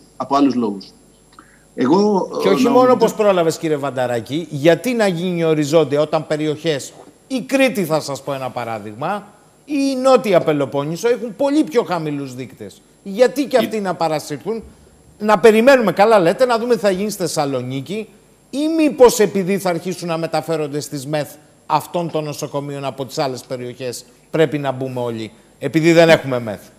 Καλά, κοιτάξτε, αυτό το πονηράδα αυτό που ρωτώ εγώ, αλλά πρέπει να το ρωτήσω. Αυτή είναι η δουλειά μου. Ναι. Όχι, εγώ θα συμφωνήσω απόλυτα με αυτό που είπε ο κ. Ιωαννίδης πριν, που άκουσα, ότι η λοιμοξιολογία είναι ένας χώρος στον οποίο είναι για ασθενείς καταρχήν πρώτα απ' όλα. Εμείς αυτή τη στιγμή καλούμαστε να πάρουμε μέτρα σε υγιείς ανθρώπους. Δεν έχουν ακόμα προσβληθεί οι περισσότεροι. Θέλουμε να μην προσβληθούν. Θέλουμε να πάρουμε ικανοποιητικά προληπτικά μέτρα, τα οποία να μην τους οδηγήσουν καν στην πόρτα του νοσοκομείου. Άρα, τα μέτρα μας λοιπόν πρέπει να έχουν ένα χαρακτήρα προληπτικό. Για να πάρεις προληπτικά μέτρα, τα rapid test, πάνω χάρη, τα κάνουμε στην Πάτρα, λέω ένα παράδειγμα, βγαίνουν στις πλατείες. Με ποια επιδημιολογικά κριτήρια βγαίνουν στις πλατείες και κάνουν rapid test? Αν το θεωρήσουμε κοινωνική προσφορά, να το δεχτώ. Όπως θα κάναμε μια σπυρομέτρηση, όπως θα κάναμε οτιδήποτε άλλο. Απ' την άλλη όμως, αν βγαίνεις και το διαφημίσεις ότι ξέρεις προστατεύω τον πληθυσμό, δεν προστατεύεις τίποτα, γιατί δεν έχεις δεδομένα μετά. Δηλαδή, παίρνεις σε συγκεκριμένες ηλικιακές ομάδες, παίρνεις με μια επαναληψιμότητα να δεις πώς κινείται ο ιός. Ακόμα και τα rapid test, ακόμα και με την ανασφάλεια που έχουν τα rapid test. Να το δεχτώ και αυτό. Αλλά τουλάχιστον τα χρήματα που χαλάσει εκείνη τη στιγμή, δώστα για να μπορείς να βγάλεις συμπεράσματα. Ακόμα και ο κύριος Μόσχελος, όπου υποτίθεται είναι ο εμπειρογνώμονας του κράτους μας. Αν δείτε την τελευταία του αναφορά, θα δείτε τι λέει. Λέει για κινήσεις χωρίς στρατηγική. Μάλιστα. Και βέβαια, κινήσεις χωρίς στρατηγική είναι όταν μπαίνεις σε ένα lockdown και δεν έχεις πει τι θα κάνεις για να βγεις, που θα βγεις στη μέση του χειμώνα. Ο χειμώνας στην Ελλάδα δεν έχει ξεκινήσει ακόμα. Δηλαδή, ακόμα είναι στην Νοέμβρη, εδώ αν δείτε, έχουμε 20 βαθμούς Κελσίου στην Πάτρα και εσείς έχετε ακόμα περισσότερους. Θέλω να πω, ο κόσμος είναι έξω ακόμα. Μόλις βγούμε, πού θα βγούμε καταρχήν? Η ερώτηση είναι πού θα βγούμε. Δεν έχω καταλάβει, θα έχει μηδενιστεί ο ιός?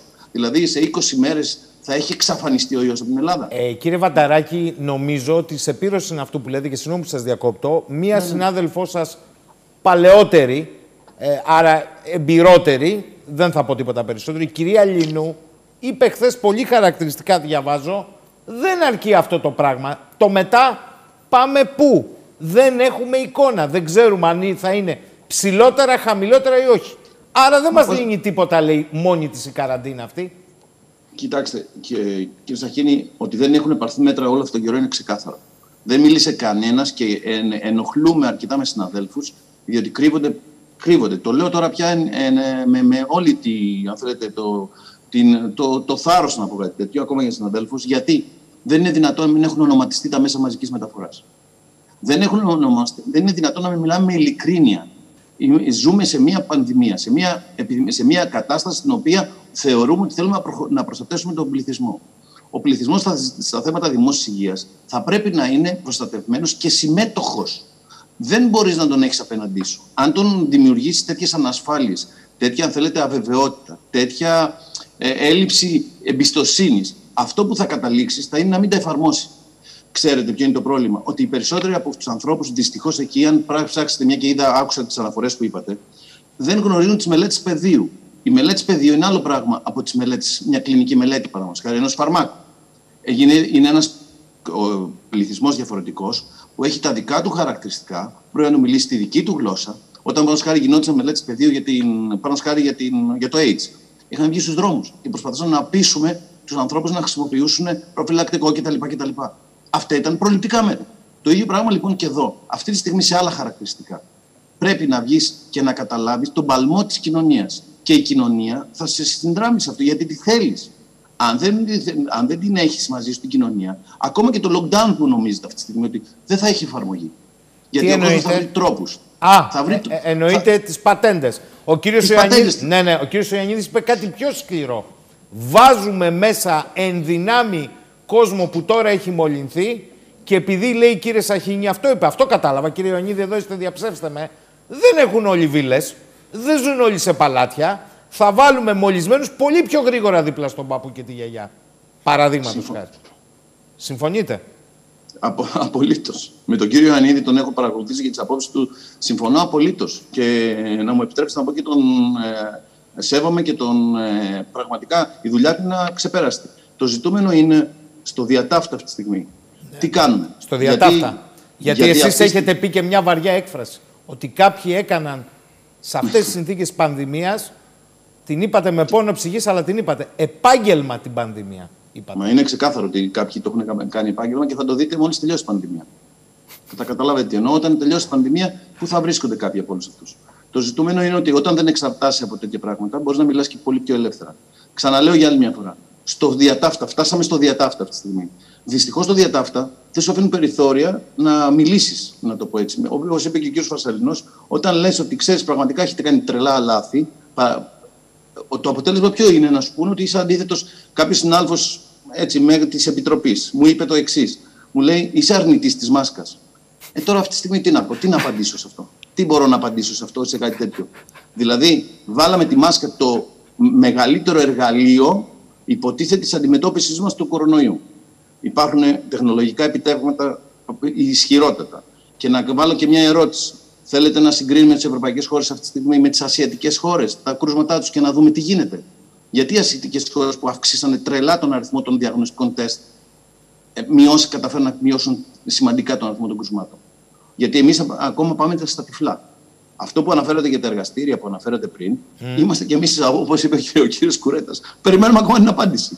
Εμείς βέβαια ξεκινήσαμε εδώ να κάνουμε μια επιδημιολογική μελέτη. Μισό λεπτό όμως, κύριε Βανταράκη, γιατί δεν είστε ένα τυχαίο πρόσωπο, είστε και πρόεδρος. Ακόμη περιμένετε την απάντηση. Δηλαδή, κοιτάξτε, πάμε σε έξαρση, όπως μας λένε, της διασποράς. Πώς πάμε, επειδή μετρήσανε τυχαίως ή εμφανιστήκαν αποπίεση στα νοσοκομεία Θεσσαλονίκης, Σερών, Ιωαννίνων κτλ., επειδή υπολογίζουμε με κλίμακες τα λύματά μας, που μπορεί να έχει και μια επισφάλεια, αλλά να καταγράφουμε τον πληθυσμό δεν το κάνουμε. Αυτό μου λέτε. Κοιτάξτε, αυτό είναι δεδομένο. Ότι παραμένουν μια κλειστός χώρος αυτή τη στιγμή τα διαγνωστικά τεστ είναι δεδομένο. Δεν το συζητάμε. Γιατί σας έχω ξαναπεί πολλές φορές, κατά τη γνώμη μου, όλη η διαδικασία της επιτήρησης και της εφαρμογής και των αναλυτικών μελετών και των δηλαδή επιδημιολογικών μελετών έπρεπε να κατέβει σε επίπεδο περιφέρειας. Το έχω πει πάρα πολλές φορές. Και όχι να υποπτεύεται από το κεντρικό κράτος, αλλά σε επίπεδο περιφέρειας, γιατί στην περιφέρεια μπορεί να γίνει η εφαρμογή. Στην περιφέρεια μπορεί να γίνει η γρήγορη χνηλάτιση. Στην περιφέρεια μπορεί να γίνει η γρήγορη διάγνωση. Πολλά εργαστήρια σε επίπεδο περιφέρειας και βέβαια σαφώς η χνηλάτιση σε επίπεδο περιφέρειας. Το να περιμένουμε τον ΕΟΔΗ να κάνει την χνηλάτιση, καταλαβαίνετε. Ακόμα και στην Αμερική, και ο κ. Ιωαννής μπορεί να το ξέρει. Το CDC έχει το κεντρικό, έχει όμως και τα περιφερειακά του εργαστήρια. Δηλαδή θέλω να πω ότι δεν γίνεται να αντιδράσει τόσο γρήγορα και να ήθελες δηλαδή και πλήρως οργανωμένος να είσαι. Άρα λοιπόν, γιατί δεν έχουμε κατέβει σε επίπεδο περιφέρειας, ακόμα και την ηχηλάτιση? Γιατί? Πώς θα τη βρούνε από τα κεντρικά να περιμένουν τον ΕΟΔΗ να κάνει την ηχηλάτιση? Γι' αυτό λέω ότι αυτοί οι χρόνοι, αυτές που χάνονται, αυτά τα λάθη που γίνονται στην πορεία μας οδηγούν σε ένα σημείο στο απροχώρητο. Θέλουμε να φτάσουμε στο απροχώρητο? Δεν έπρεπε να πάρουμε νωρίτερα μέτρα? Άρα η κριτική γίνεται σε αυτό. Στο σημείο που έχουμε φτάσει τώρα, βέβαια, με τις αντοχές που έχουν οι ΜΕΘ και τις αντοχές που έχει το τριτοβάθμιο σύστημα υγείας, που κακώς μιλάμε για το τριτοβάθμιο, ενώ έπρεπε να μιλάμε για την πρωτοβάθμια φροντίδα. Ναι. Λοιπόν, καταλαβαίνετε ότι φτάνει στο απροχώρητο και να λες: οκ, κλείνω τα μάτια, κλείνω τα αυτιά και μπαίνω μέσα. Δεν είναι ακριβώς έτσι όμως τα πράγματα. Κύριε Βανταράκη, θέλω να σας ευχαριστήσω θερμά και εσάς για μια φορά ακόμη για την εξαιρετική συμβολή σας, διότι δίνετε με τον τρόπο που το δίνετε αυτό που πρέπει, καιρό, όχι τώρα. Καλό σας βράδυ από το Ηράκλειο, να είστε καλά. Κύριε Ιωαννίδη, επιστρέφω σε εσάς, ακούσατε συναδέλφους σας, θεωρούν ότι θα έπρεπε με άλλο τρόπο να τα έχουμε προσεγγίσει. Και επειδή οδεύουμε προς το τέλος, θέλω λίγο να το μαζέψουμε και γιατί υπάρχουν και μερικά πρακτικά ερωτήματα εδώ από τηλεθεατές. Θα ξεκινήσω ως εξής. Κοιτάξτε, εσείς είστε μεταξύ της μίας πλευράς και της άλλης πλευράς του Ατλαντικού. Από ό,τι αντιλαμβάνομαι, μου λέτε ότι πάνω κάτω το παιχνίδι των τεστ σε κρίσιμους τομείς χάθηκε. Το έχασε και ο καλός σας συνάδελφος ο Φαούτσι. Εκεί το χάσαν. Η Αμερική σαφώς έχασε το παιχνίδι των τεστ. Η μάχη των τεστ στην Αμερική, δυστυχώς το CDC δημιούργησε ένα τεστ το οποίο δεν ήταν αρκετά ακριβές, άρα καθυστέρησε πάρα πολύ. Και χάθηκε η μάχη σε μια χώρα που καταλαβαίνετε έχει την μεγαλύτερη διασπορά του ιού από πολύ νωρίς, γιατί είναι μια χώρα με πολύ μεγάλο αριθμό από διεθνή αεροδρόμια, με μεγάλη συνδετικότητα με την Κίνα και με ευρωπαϊκές χώρες, που ο ιός πολύ γρήγορα, χωρίς να παρακολουθούμε και χωρίς να ξέρουμε, χωρίς να έχουμε μάτια στην κοινότητα, διαδόθηκε πάρα πολύ. Άρα λοιπόν η Αμερική ανήκει στις χώρες δυστυχώς που χάσανε τη μάχη των τεστ, όπως την χάνει τώρα και η Ελλάδα. Η Ελλάδα την έχασε από την αρχή, αλλά το πρώτο επιδημικό κύμα η Ελλάδα το χειμώνα δεν είναι Αμερική με δεκάδες διεθνή αεροδρόμια. Είναι η ερημιά του Αδάμ η επαρχία και η Αθήνα πόσοι Κινέζοι να φτάσουν στο κλεινό Νάστη. Άρα λοιπόν η μάχη χάθηκε σε πολλές χώρες. Η μάχη όμως μπορεί να κερδιθεί έστω και τώρα, γιατί η τεχνολογία έχει κάνει τεράστια πρόοδο, η δυνατότητα να στήσουμε αυτό τη δομή του τεστ μπορεί να γίνει πάρα πολύ γρήγορα. Είδατε ότι μια χώρα Σαν τη Σλοβακία μπόρεσε να το κάνει πολύ Άρα γρήγορα. Αυτές τις 3 εβδομάδες θα τις εκμεταλλευόσασταν? Θα τις εκμεταλλευόμουν. Θα φρόντιζα να αποσυμφορήσω το σύστημα υγείας, κρατώντας τους ασθενείς εκτός από αυτούς που έχουν προβλήματα στα σπίτια τους. Θα έδινα έμφαση να μην χάσω τον έλεγχο από όλα τα υπόλοιπα νοσήματα που φοβάμαι ότι αυτή τη στιγμή πηγαίνουμε προς αυτή την κατεύθυνση. Θα φρόντιζα με δρακόντια μέτρα γυροκομεία και νοσοκομεία και το 10% του πληθυσμού θα τους έλεγα ότι είναι πολύ επικίνδυνη περίοδος, πρέπει να προσέξετε πάρα πολύ. Αν γίνουν αυτά, μπορούμε να πάμε καλά. Όμως βλέπετε στις διαφάνειες που σας έστειλα και που δείξαμε ότι η απόσταση ανάμεσα σε λίγους νεκρούς, πολύ λιγότερους και από τη γρίπη, και τους 40.000 νεκρούς, κρέμεται από την κλωστή των σωστών αποφάσεων. Το lockdown για μένα είναι μια καταστρεπτική απόφαση, είναι αντίστοιχη σαν ένας στρατηγός ο οποίος βλέπει ότι ένας μήνος από ακρίδες φτάνει σε μια πόλη και διατάζει το πυροβολικό του να βομβαρδίσει την πόλη. Είναι κάτι αντίστοιχο. Και μετά θριαμβολογεί ότι διώξαμε τις ακρίδες. Ναι, αλλά μαζί με αυτό καταστράφηκε και η πόλη τελείως. Δεν βομβαρδίζεις την πόλη για να διώξεις ακρίδες. Κύριε Ιωαννίδη μου, εγώ κατάλαβα πάντως απόψε ότι δεν υπάρχει μία σε απόλυτη πλειοψηφία κρατούσα επιστημονική άποψη. Το παλεύουν όλοι, το ζυμώνουν όλοι. Πόθεν προκύπτει λοιπόν ότι, κοιτάξτε, πολιτικά μπορείτε να κάνετε κριτική, αντιπολίτευση, αλλά επιστημονικά είναι ένα και το αυτό. Εδώ δεν προέκυψε απόψε κάτι τέτοιο. Και Ακριβώς. φαντάζομαι ότι και παγκοσμιακό υπάρχει το ένα φόρουμ που λέει σκληρό lockdown. Υπάρχει.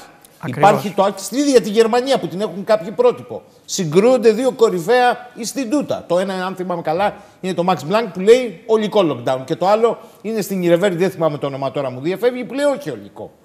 Άρα εδώ τι προκύπτει και ποιος είναι ο κίνδυνος? Είναι αληθές αυτό. Ότι αν ρωτήσετε διαφορετικούς επιστήμονες, θα έχουν διαφορετική γνώμη γι' αυτό. Και όπως καταλαβαίνετε, δεν έχουμε την εμπειρία από 1000 lockdown τα οποία έχουν γίνει στο παρελθόν, αντιμετωπίζοντας τον COVID, ούτε έχουμε την εμπειρία να έχουμε τυχιοποιήσει χώρες, κάποιες να κάνουν lockdown και άλλες να μην κάνουν με τυχαίο τρόπο για να έχουμε μια ελεγχόμενη δοκιμή. Αυτό δεν μπορεί να γίνει, όπως το καταλαβαίνω. Όμως θεωρώ ότι σε σχέση με το πρώτο lockdown, που είχαμε ελάχιστα στοιχεία, τα στοιχεία είναι πολύ πιο όρημα πλέον και νομίζω ότι πλειοψηφικά οι περισσότερες γνώμες που θα ακούσετε, τουλάχιστον σε σοβαρούς επιστημονικούς κύκλους, όχι σε αυτούς που ίσως κάποια μέσα μαζικής ενημέρωσης θέλουν να προβάλλουν περισσότερο, είναι ότι το lockdown είναι καταστρεπτική λύση. Ακόμα και αυτοί που θεωρούν ότι το lockdown αξίζει τον κόπο για αυτούς σε στενό χρονικό ορίζοντα. Αν θεωρείτε όμως ότι η Ελλάδα, ξεκινώντας lockdown στις αρχές του Νοεμβρίου, έχοντας όλο το χειμώνα, χωρίς να έχει ξεκινήσει ο χειμώνας, έχοντας θερμοκρασίες 20 βαθμούς ακόμα στην Κρήτη και στην Αθήνα ή και μεγαλύτερες, μπορούμε να βγάλουμε ένα lockdown μέχρι τον Απρίλιο ή τον Μάιο, όπως το προηγούμενο, πολύ αμφιβάλλω. Νομίζω ότι δεν θα βρείτε κανέναν, ακόμα και αυτούς που λένε ότι το lockdown έχει κάποια ωφέλεια, που μπορεί να υποστηρίξει ένα τέτοιο σενάριο. Μπορεί να το υποστηρίξει ίσως πιο εύκολα για μια κοινωνία σαν την Καλιφόρνια. Η Καλιφόρνια έχει μια οικονομία που είναι σχεδόν όλη διαδικτυακή στην ισχύ της. Άρα καθίστε σπίτι, κάντε τη Οι δουλειά από εταιρείες όλες που βρίσκονται στη γειτονιά μου στο Silicon Valley. Είναι και αυτές που τα έχουν, με συγχωρείτε για την έκφραση, οικονομήσει. Ακριβώς, έχουν βγάλει εκατομμύρια, δισεκατομμύρια, εκατοντάδες δισεκατομμύρια από το lockdown. Όλοι εμείς μπορούμε να είμαστε στα σπίτια μας, παντοδύναμοι, λειτουργικοί, ο νέος άνθρωπος του διαδικτύου. Η Ελλάδα όμως, πόσο μέρος της οικονομίας της είναι κάτι αντίστοιχο της Amazon? Πόσο μέρος της οικονομίας της κινείται στο διαδίκτυο? Η Ελλάδα, και η ζωή της και η κοινωνία της και η οικονομία της και η υγεία της, είναι καταστρεπτικό και απαγορευτικό το lockdown. Δεν είναι Silicon Valley η Ελλάδα. Για να πούμε ότι θα επιβίωνε και απλώς αυτοκτονούσαν μερικοί, όπως όντως αυτοκτονούν. Δυστυχώς για την Ελλάδα είναι το τελείως λάθος φάρμακο, τη τελείως λάθος στιγμή, στις τελείως λάθος περιστάσεις. Δεν μπορώ να συμφωνήσω με αυτό. Καταλαβαίνω ότι οι ηγέτες που παίρνουν αυτές τις αποφάσεις το κάνουν με αίσθημα ευθύνης. Απευθύνομαι σε όσους παίρνουν αυτές τις αποφάσεις. Είναι φίλοι μου, είναι γνωστοί μου. Ο Πρωθυπουργός της χώρας δεν μπορώ να φανταστώ ότι θέλει το κακό της Ελλάδας. Ήταν συμμαθητής μου στο Κολέγιο Εθνών. Ο Σωτήρης Τσιόδρας, ο ηγέτης της ομάδας εμπειρογνωμόνων, ήταν συμφοιτητής μου. Τον πρότεινα να πάει στο ίδιο πρόγραμμα που είχα τελειώσει στο Harvard και θεωρώ ότι ήταν από τις καλύτερες συστάσεις που έχω δώσει. Όταν γύρισα στην Ελλάδα σαν καθηγητής πανεπιστημίου στο Πανεπιστήμιο Ιωαννίνων, ήμουν αντιπρόεδρος του ΚΕΕΛ, του προδρόμου, και νομίζω από τις καλύτερες κινήσεις που είχαμε κάνει είναι ότι είχαμε φέρει σαν βοηθό, σαν επιστημονικό συνεργάτη τον Σωτήρη, και μετά φυσικά αναπτύχθηκε στο Πανεπιστήμιο Αθηνών. Είναι άνθρωποι που τους έχω εμπιστοσύνη ότι μπορούν να κάνουν το σωστό. Είναι άνθρωποι που καταλαβαίνω ότι βρίσκονται κάτω από μεγάλη πίεση, ότι υπάρχουν πολλοί που θέλουν ίσως να εκμεταλλευτούν τη συγκυρία για να δημιουργήσουν κάποια αναταραχή. Το βλέπω ακόμα και στον εαυτό μου πώς οι συνθήκες αυτές δημιουργούν καταστάσεις που προσπαθεί ο ένας να διαβάλει τον άλλον υπογείως, και φυσικά αυτό δημιουργεί τεράστια τριβή και τεράστια αίσθηση αμυντική ίσως στις αποφάσεις που παίρνονται. Τα μέγιστα μέτρα δεν είναι τα καλύτερα μέτρα. Τα μέγιστα μέτρα του lockdown οδηγούν σχεδόν μαθηματικά, κατά τη γνώμη μου, σε καταστροφή μια χώρα σαν την Ελλάδα. Άρα εσείς βλέπετε πέρα από τον COVID τις ευρύτερες συνέπειες, αλλά μου λέτε ότι και με την νόσο, την COVID, δεν θα είναι καλή εξέλιξη. Νομίζω ότι δεν θα είναι καλή εξέλιξη. Δηλαδή μπορεί να φανεί να πέφτει αυτό το κύμα και να βγαίνουν από τα σπίτια μολυσμένοι. Αυτό μπορεί και υπάρχουν απρόβλεπτα. Μπορεί αύριο το πρωί να ανακοινωθούν τα αποτελέσματα από μια μελέτη φάσης 3 για κάποιο εμβόλιο, το οποίο έχει θεαματική αποτελεσματικότητα και το οποίο μπορεί να δοθεί άμεσα και να το πάρουν όλοι και να δεχτούν να το πάρουν όλοι. Μιλάμε για ακραίες καταστάσεις και ακραίες συνθήκες. Μπορούμε να περιμένουμε ακραία συμβάματα πιθανόν. Υπάρχει ένα θέμα δεοντολογικό για την επιβολή αυτών των εμβολίων, αν δεν έχουν διερευνηθεί πλήρως? Τα εμβόλια είναι η μεγαλύτερη κατάκτηση της ιατρικής. Προφανώς. Αλλά ναι. Να δώσω ένα εμβόλιο που δεν έχει διερευνηθεί. Είναι σαν άρα είναι υπεραισιόδοξο ότι η άνοιξη του 2021, γιατί αυτό ρωτάει όλος ο κόσμος, θα έχουμε... Για σας είναι υπεραισιόδοξο σενάριο? Ό,τι και να σας πω θα πέσω έξω. Το γεγονός ότι κάνουμε μελέτες φάσης 3 σημαίνει ότι δεν ξέρουμε. Ξέρουμε ότι δεν ξέρουμε. Τελεία. Το κρατώ αυτό που μου λέτε. Το μόνο αστεράκι που μπορώ να προσθέσω είναι ότι οι μελέτες φάσης 3, οι περισσότερες, σχεδιάζονται, η μηχανή τους, η μεθοδολογική, κάνοντας ενδιάμεσες αναλύσεις, αυτό που λέμε interim analysis, όταν έχει συγκεντρωθεί ένας αριθμός ατόμων και ένας αριθμός εκβάσεων. Αν φανεί ένα θεαματικό αποτέλεσμα, μία μελέτη σταματάει νωρίς. Το γεγονός ότι δεν έχει σταματήσει νωρίς, προσθέτω αυτό τον αστερίσκο στο δεν ξέρω τίποτα, μάλλον κλείνει υπέρ του ότι δεν θα έχουμε ένα θεαματικό αποτέλεσμα. Μπορεί να έχουμε ένα καλό αποτέλεσμα, αλλά όχι θεαματικό αποτέλεσμα.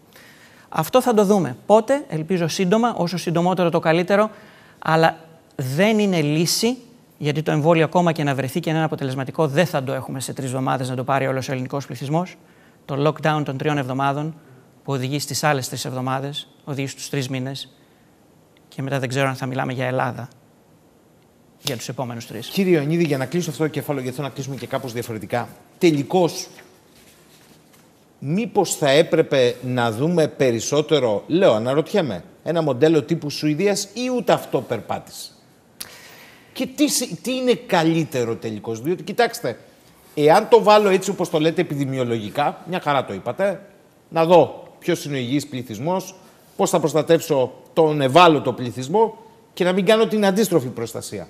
Εάν το βάλω όμως, όπως το ξέρετε, εντελώς προσωπικά, ατομικά, αν μου πείτε ότι από αυτά τα μέτρα κινδυνεύει αύριο να πεθάνει ο πατέρας σου και η μάνα σου, όσο χρόνο και να είναι, για να τα λέμε να καταλαβαίνόμαστε, θα πω, αφήστε το κύριε Ιωαννίδη. Θα σώσετε τα 9,5 εκατομμύρια, εμένα οι δικοί μου θα φύγουν, δεν το θέλω. Καταλαβαίνετε τι θέλω? Φυσικά. Όλοι ενδιαφερόμαστε και για το καλό όλων, αλλά φυσικά και για τους δικούς μας ανθρώπους, ακόμα περισσότερο. Η Σουηδία που αναφέρεται έχει ένα κομμάτι που ήταν τελείως επιτυχημένο και ένα κομμάτι που ήταν τελείως αποτυχημένο. Το επιτυχημένο κομμάτι ήταν η διαχείριση στο επίπεδο της κοινωνίας. Η κοινωνία συμμορφώθηκε, παρόλο που είχε την ελευθερία, είχε τις σωστές συστάσεις να αποφύγει τους μεγάλους συνοστισμούς, να μην υπάρχει συγχρονισμός, διατήρησε ανοιχτή την κοινωνία με τρόπο που μπορούσε να λειτουργήσει και να διατηρήσει επίσης την ψυχική υγεία των ανθρώπων και να αποφύγει τις άλλες βλάβες για τις οποίες μιλήσαμε. Όμως έκανε ένα τραγικό λάθος στη διαχείριση των γυροκομείων. Είχαν πάρα πολλούς θανάτους στα γυροκομεία. Το μοντέλο που είχαν ήταν ότι δεν κάνανε τεστ στα γυροκομεία, Όχι μόνο αυτό, το προσωπικό των γυροκομείων ήταν άτομα τα οποία δουλεύανε επί ορομίσθιας βάσης, πηγαίναν λοιπόν από το ένα γυροκομείο στο άλλο και μεταφέρανε τον ιό από το ένα γυροκομείο στο άλλο. Ήταν ο ιδανικός τρόπος για να διασπαρεί ο ιός από φτωχούς ανθρώπους, οι οποίοι αναγκάζονται να δουλεύουν με το μεροκάματο στην κυριολεξία, πηγαίνοντας από το ένα νοσοκομείο στο άλλο, από το ένα γυροκομείο στο άλλο και κατακλείζοντας τα γυροκομεία και έχοντας εκατόμβες στα γυροκομεία τους. Η Ελλάδα, όπως είπα, έχει περίπου το 1/5 των ατόμων σε γυροκομεία, αναλογικά με τον πληθυσμό. Ο πληθυσμός μας είναι περίπου αντίστοιχος. Αυτό, αν τα δεδομένα του 20ου αιώνα που βρήκα είναι σωστά. Θα παρακαλούσα κάποιος στο ΕΟΔΗ να μου πει: Ιωαννίδη, είσαι τελείως λάθος. Ευχαριστώ πάρα πολύ και ξέρουμε ακριβώς είναι 23.212 ή έχω πέσει τελείως έξω και είναι 5 φορές παραπάνω. Πάντως δεν είναι εύκολο να βρεθούν τα στοιχεία. Αυτά το επιβεβαιώνω όσο και αν το ψάξουμε. Μιλάμε λοιπόν ότι δεν έχουμε στοιχεία για αυτούς που έχουν 1 στις 4 πιθανότητα να πεθάνουν και κλείνουμε μέσα αυτούς που έχουν 1 στο εκατομμύριο να πεθάνουν. Είναι το πλήρες παράλογο. Το πλήρες παράλογο. Κύριε Ιωαννίδη, δεν θα σας κουράσω περισσότερο. Θα επιστρέψω και θέλω να κλείσουμε όπως ξεκινήσαμε. Λογοκριμένα. Πρέπει να πω ότι αυτό το βιβλίο έχει και ένα εφιολόγημα, θα το ανακαλύψουν οι αναγνώστες του, δεν θα πω τι. Όμως, σε αυτή την εποχή την καταιγιστική, που είδαμε να συγκρούονται και απόψεις και γραμμές, όπου τελικά η επιβολή της πολιτικής, εγώ καταλαβαίνω, και το περίφημο κόστος, παίζει ρόλο και στις επιστημονικές επιτροπές, κακά τα ψέματα. Ποια είναι η μεγαλύτερη λογοκρισία? Είναι του επιστήμονα? Αυτό θέλετε να καταδείξετε και μέσα από το βιβλίο? Είναι η αλήθεια που είναι πάντα κρυμμένη, μπορεί να είναι προφυλαγμένη, αλλά αν δεν δημοσιοποιηθεί, τελικά είναι λογοκριμένη, είναι γνωστή σε εσάς, αλλά όχι για το κοινό καλό? Επιστρέφοντας, αν θέλετε, και στο αρχιετυπικό του Ιπποκράτη. Δεν είστε ένας απλά τεχνοκράτης επιστήμονας. Θα ήταν βολικό. Δεν είστε. Δεν είστε από τους βολικούς επιστήμονες. Γι' αυτό το λέω. Η αλήθεια είναι πολύ δύσκολο να βρεθεί. Ένας επιστήμονας καταλαβαίνει πολύ γρήγορα ότι κολυμπάει μέσα στο λάθος, κολυμπάει μέσα στο σκοτάδι, κολυμπάει στα πολύ βαθιά. Το πιο εύκολο είναι να πνιγεί. Αν κατορθώσει και βρει αυτή τη σανίδα της αλήθειας, θα την αφήσει? Όχι.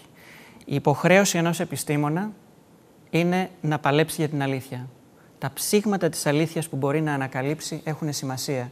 Και βέβαια σε πολλές επιστήμες υπάρχει και το στοιχείο ότι αυτή η αλήθεια μπορεί να μεταφραστεί στο να σώσει ζωές στην ιατρική ή στη δημόσια υγεία. Άρα λοιπόν αυτό είναι μια πολύ δύσκολη υπόθεση. Δεν έχουμε το δικαίωμα να την κάνουμε ακόμα πιο δύσκολη με το να λογοκρίνουμε, με το να αποκρύπτουμε, με το να διαστρεβλώνουμε, με το να είμαστε μεροληπτικοί, με το να δημιουργούμε εμπόδια στο να βρεθεί η αλήθεια. Και φοβάμαι στις μέρες μας υπάρχουν πάρα πολλά εμπόδια για να φανεί η αλήθεια στο τέλος. Τα εμπόδια αυτά ίσως πολλές φορές έχουν ισχυρά συμφέροντα από πίσω. Το καταλαβαίνω αυτό. Όλοι έχουμε συμφέροντα. Όλοι θέλουμε το καλύτερο για μας και για τους δικούς μας. Αλλά θα πρέπει να μπορέσουμε να υψωθούμε λίγο πάνω από αυτό. Να υψωθούμε σε ένα σημείο που να μπορέσουμε να κρατήσουμε έστω αυτά τα ψήγματα αλήθειας που σαν ανθρώπινο γένος πασχίζουμε να ανακαλύψουμε και τις περισσότερες φορές δεν τα καταφέρνουμε ούτε κάτω από ιδανικές συνθήκες. Η πανδημία είναι μια τέτοια ευκαιρία. Κάνει ένα reset στον κόσμο κατά κάποιο τρόπο σε πολλά πράγματα. Πρέπει να δείξουμε αλληλεγγύη στους συνανθρώπους μας, πρέπει να προασπίσουμε τους πιο αδύναμους, πρέπει να βοηθήσουμε αυτούς που έχουν μεγαλύτερη ανάγκη. Πολλά από τα μέτρα που λαμβάνουμε πλήττουν αυτούς που έχουν μεγαλύτερη ανάγκη. Σώζουν αυτούς που έχουν τα περισσότερα. Σκοτώνουν αυτούς που έχουν τα λιγότερα. Το lockdown ανήκει σε αυτά τα μέτρα. Δεν έχουμε δικαίωμα να κρύψουμε την αλήθεια όταν είναι τόσο δύσκολο να τη βρούμε και αυτό είναι που αναζητάει το βιβλίο μέσα από μία μορφή επιστολικής νουβέλας με αρκετά αυτοβιογραφικό χαρακτήρα, με κάποια πραγματικά email και επιστολές με διαφόρους ανθρώπους και με μία εξέλιξη μέσα στον χρόνο σε μία κοινωνία που δυστυχώς οδηγείται σε μία δυστοπία. Πρέπει να αντισταθούμε. Βλέπετε ότι οδηγούμαστε σε δυστοπία. Πολύ το φοβάμαι. Πολύ το φοβάστε.